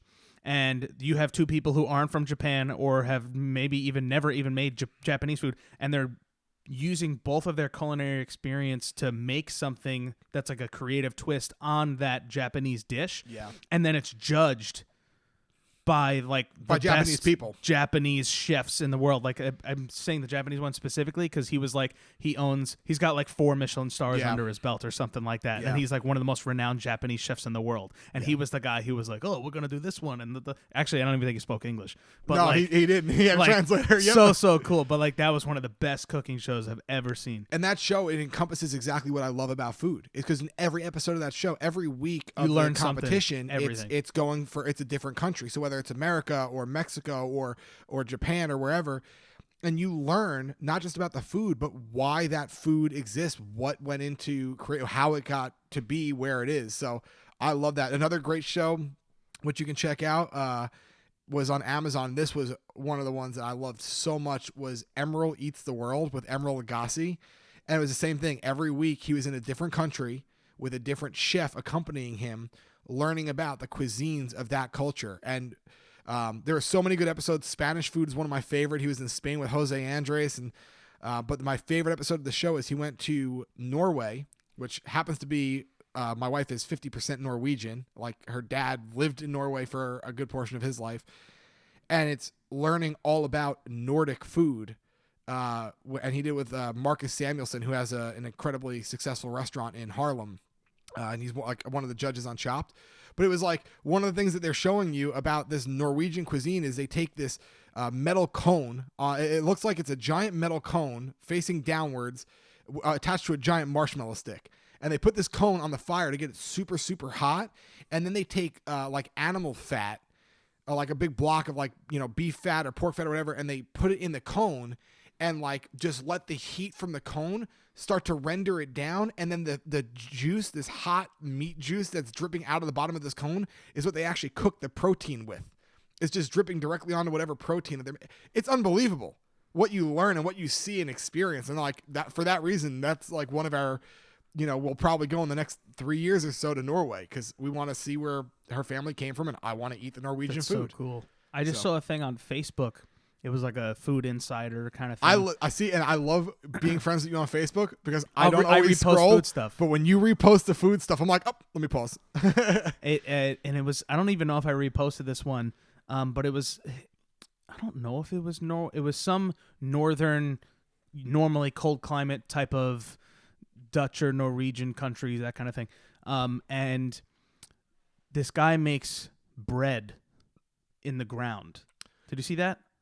I don't know if I saw it on you. That they did that on they did it on the first episode of the Zac Efron show. Oh, I actually saw a thing with the Zac Efron show, but I didn't watch it. They did in like the hot springs, right? They buried it underneath. They put the dough in the canister, they seal it, and then they go, a quarter mile down the road to the beach, and then they bury it in the sand by the hot springs because it's always a consistent temperature, and then they leave it there for like a day. Yeah, like 24 hours. And then they hours, come back and they dig it up and they mark it with literally just they put a rock on it.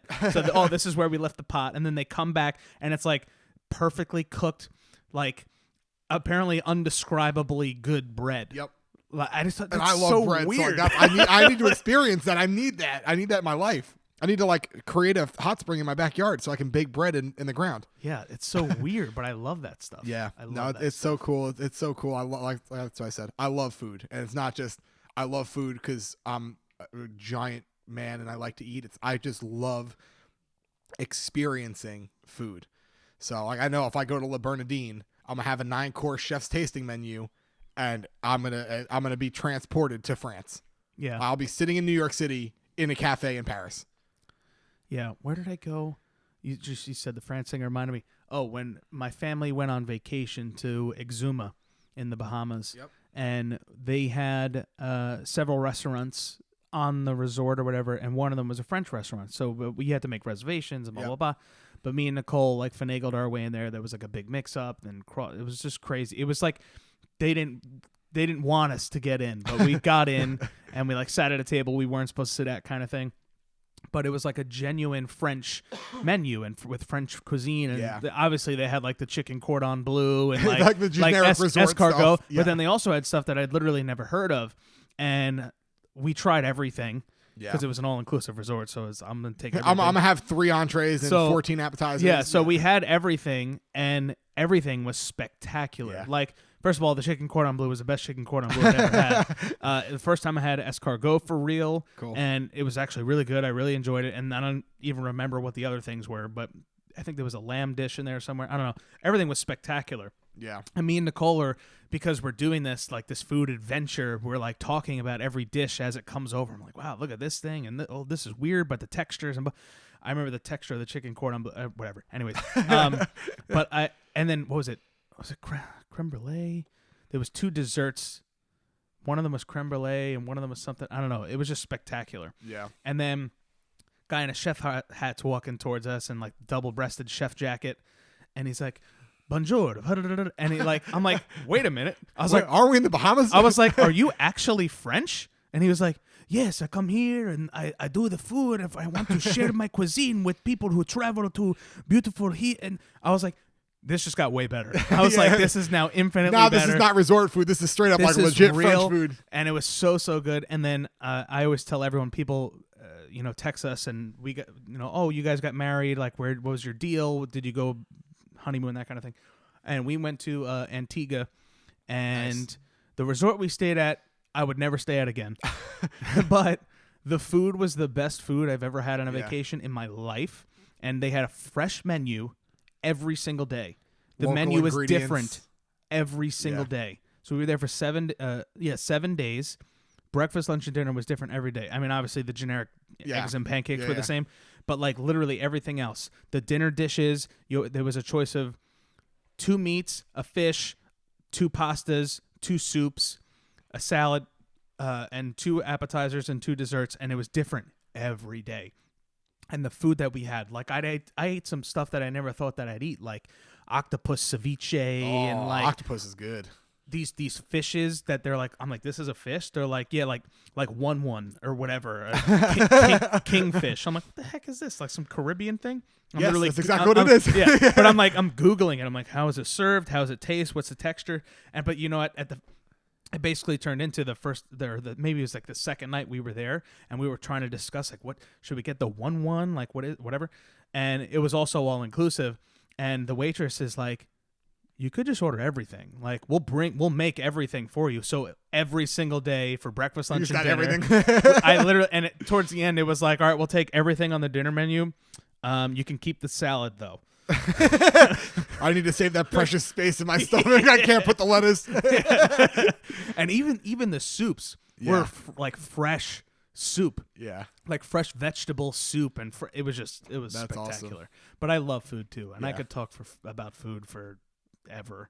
It's so good. It really is. And it's one of my favorite experiences is me and my dad went to Montreal to the Formula One Grand Prix a couple years ago, which, if you have never gone to a city during a Grand Prix, even if you don't like Formula One, go, because it's insane. They have like 10 square blocks of the city completely blocked off the whole weekend. For a racetrack. No, not even for the racetrack. Oh. This is like in the heart of the actual downtown Montreal.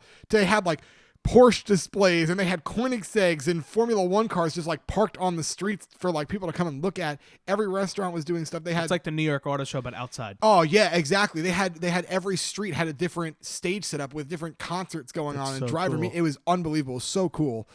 But we went to a restaurant which was a former 3 Michelin star restaurant called Restaurant Europa. I just butchered the pronunciation of that, but whatever. Restaurant Europa. I'm gonna say it like a white person. But me and my dad had a 15-course chef's tasting menu. It was supposed to be 11 courses, but they brought out like an extra 4. We were there for 4 hours, and it was some of the most enjoyable 4 hours ever. The creativity, like from the first dish, which was like a little amuse-bouche, where they brought out what looked like a Bible, and then when you opened it, smoke comes pouring out, and in the bottom there's a crostini with like a salmon roe and like other stuff. I'm like, oh, okay. You tasted the smoke. Later on in the meal, I'm just going to highlight a couple of them. Later on in the meal, they brought out, because they wanted to be an interactive dining experience as well. So they bring out this like clay pot and a hammer. And they're like, so as soon as you ordered, we started cooking the beef cheek in the clay oven to retain moisture. So now if you could go ahead and break the clay oven, and then I'll bring it back to the back to have the chef finish the preparation. So like me and my dad are taking hammers and breaking open clay ovens, and then they take it back and finish it, and it comes out with like these potato. It's unbelievable. It's unbelievable, like the creativity and the stuff that goes into it. And you can sit down for a dinner for 4 hours and leave very full, but not like I'm about to explode, but also not feel like I can't believe dinner was 4 hours, but be like, wow, what a great 4 hours this has been. That sounds so cool. It was so good, dude. The food was so good. The smile on our faces. Big boys, we get excited. We talk about food, we get excited. Yeah, wow. Yeah, I mean, wow. Now I'm hungry. Yeah. Now I gotta go eat. Anything else to add? Any other stories or tips or? I'm gonna tell one fun Ross story just for your listeners. Oh, a Ross to hear. story. Those are good. Hopefully, this turns out better than the last Ross stories, which none of you know about because they were so. They're so heinous. Explicit, They couldn't make heinous, it. and graphic. I had to literally remove them from the audio. This will not be the case. I think this one can stay. So one of my first memories of Ross, we were in 9th grade Italian in Mrs. Trifoletti's class, and I didn't take Italian.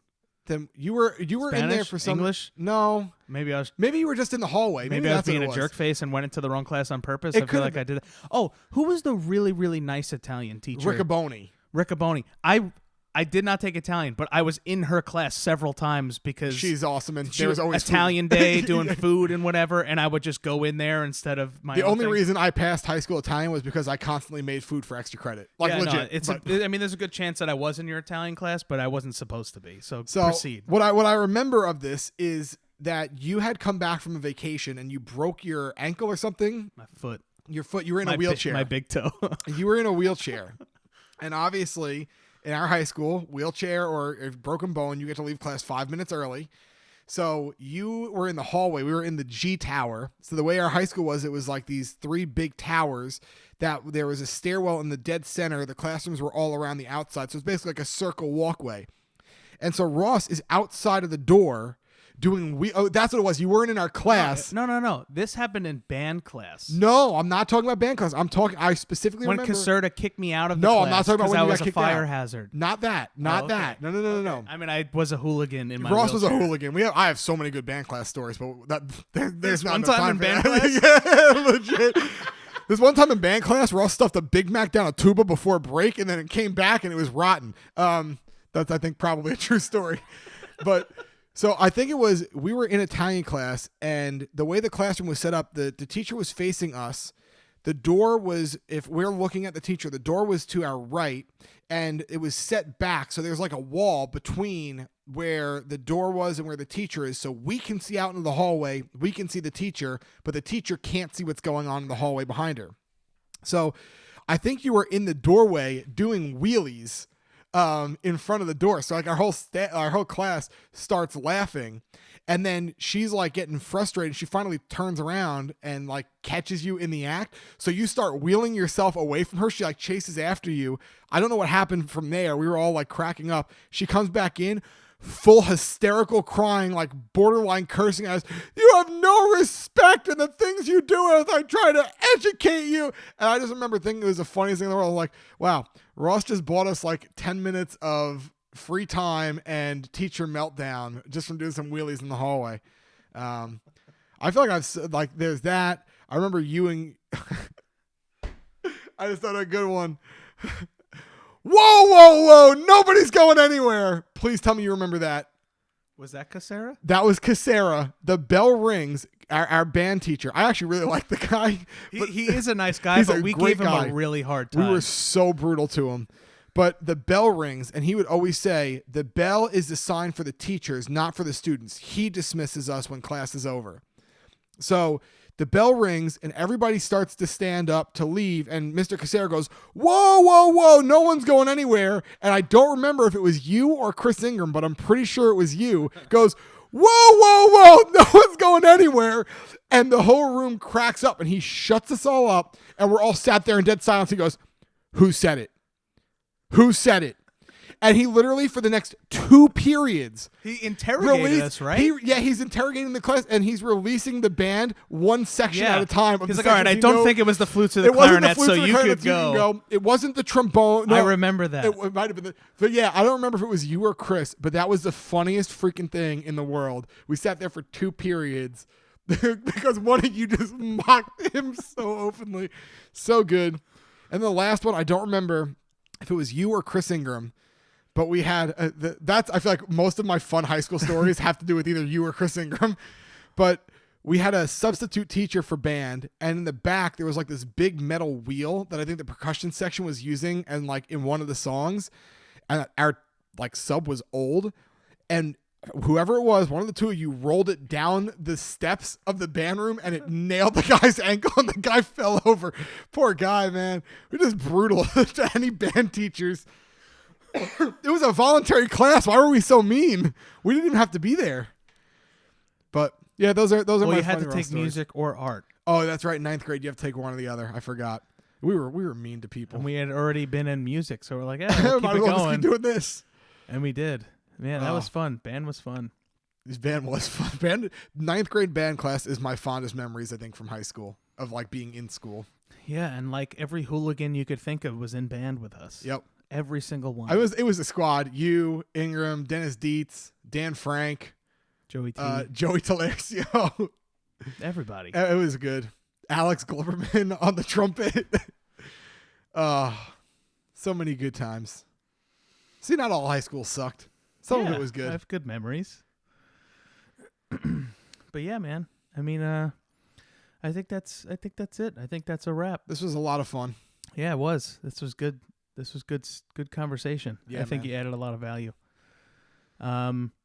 Plug your stuff, plug your church, plug your podcast, plug your business, whatever you fun stuff. Yeah, use the platform. Shelter Rock Church.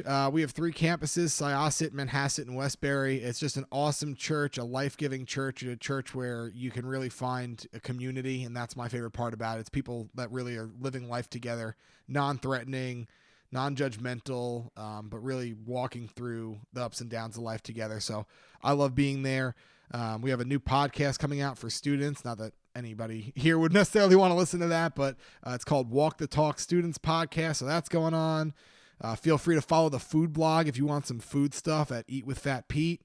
And yeah, if you're a potential real estate investor and you're listening to this, hit me up because I got lots of deals in the works right now. Let's make it happen. That's it. Also, I love my wife and I love Jesus. Boom. That's it. Hashtag mic drop. Finished. Finished. It's done. It is finished. Bringing the scripture in. It is finished. All right. Bye, guys. Hey, thank you for listening to Ross Paper Scissors episode 5. That was a good one. Just wanted to let y'all know, as per the tradition of the show, we did indeed play rock, paper, scissors, but it was only hours later after Nicole had reminded me and I remembered that I did not play rock, paper, scissors during the recording of the podcast, so I FaceTimed Peter, tried to screen record it.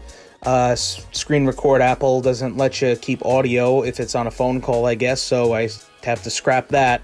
So basically the play-by-play of what happened was that I threw scissors, he threw paper, I won that round. I threw rock, he threw paper, he won that round, and then I threw paper, he threw scissors, and he won that second round, best 2 out of 3. Peter Ladenheim is indeed the champion of episode 5, rock, paper, scissors off. So with that, love you guys. Thank you for listening. Thank you for the support. And we'll catch you on the next one. Bye.